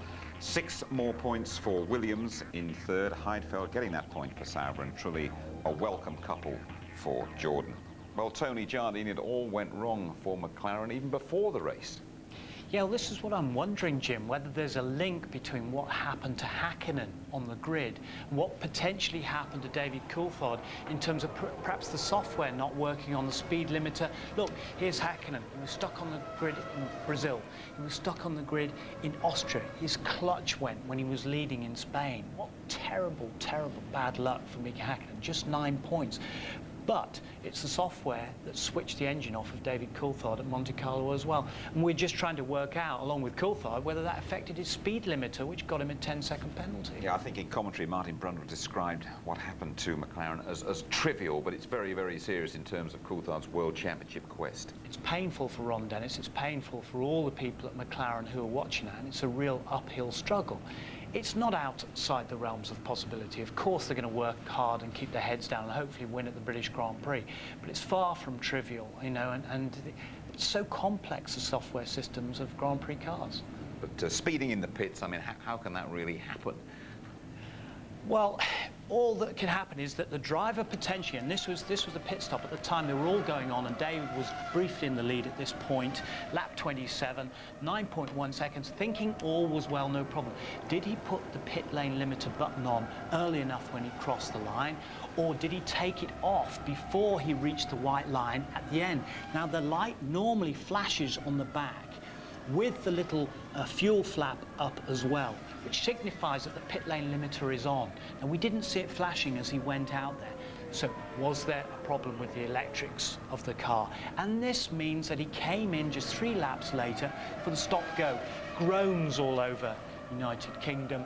A lot of the fans over here in France watching as well, because it means he's got an even tougher battle. But out David goes, and there's only one race this year, that was Canada where engine went, where he hasn't scored, you know, points, the same as Michael Schumacher, who went out in San Marino with brake problems. He nearly got 3rd place, and you know, he just keeps battling away, David Coulthard, so you can't discount him. Right, so consistent, but he nearly did need a few more today. Driver of the race from your point of view, though, Eddie Irvine. Tremendous, because he's had that 3rd place in Monte Carlo. His tail is up. He knows this car is getting better and better. Here he is chasing Olivier Panis for 9th place, and every place counts, but so neatly inside at the Lycée there, which is the last corner before you go back onto the pit straight, and just slots in beautifully. And here on Heinz-Harald Frentzen, this was for 8th place, so he's going the right way. He's getting up the order and heading towards the points. And then this happens, unfortunately, with the Jaguar Cosworth engine. We actually saw flames coming out of the inlet there of the big air scoop just above his head, which is a great shame, but a lot of promise for Jaguar. But we have to say to his former teammate Michael Schumacher, we are not worthy.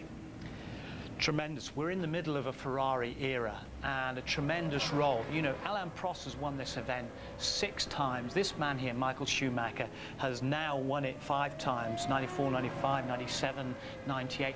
But 50 Grand Prix wins, that is some feat, and puts him just 1 behind the great Alain Prost himself. And quite rightly, the team giving him the big hugs here.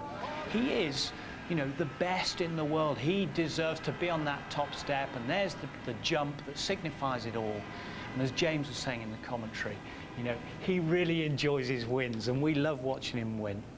Do you think he's going to make it 51, equal Alain Prost record finally at Silverstone? No, my money's on David Coulthard to do it there, and get the triple, the first man since Jim Clark to do that. Tony, thank you very much indeed. So it is indeed next stop Silverstone. It's always a very big weekend for us. I understand there are still a few tickets available, by the way. Watch the qualifying here from 12:30 on ITV. Our build-up starts at midday on the Sunday. Highlights 11:15 Sunday night, and that programme repeated ITV2, 7 o'clock on the Monday. World title, a very long shot now for David Coulthard. The bookies all set to close the book on Michael Schumacher. But that Silverstone hat-trick, well, be ample compensation. Good night.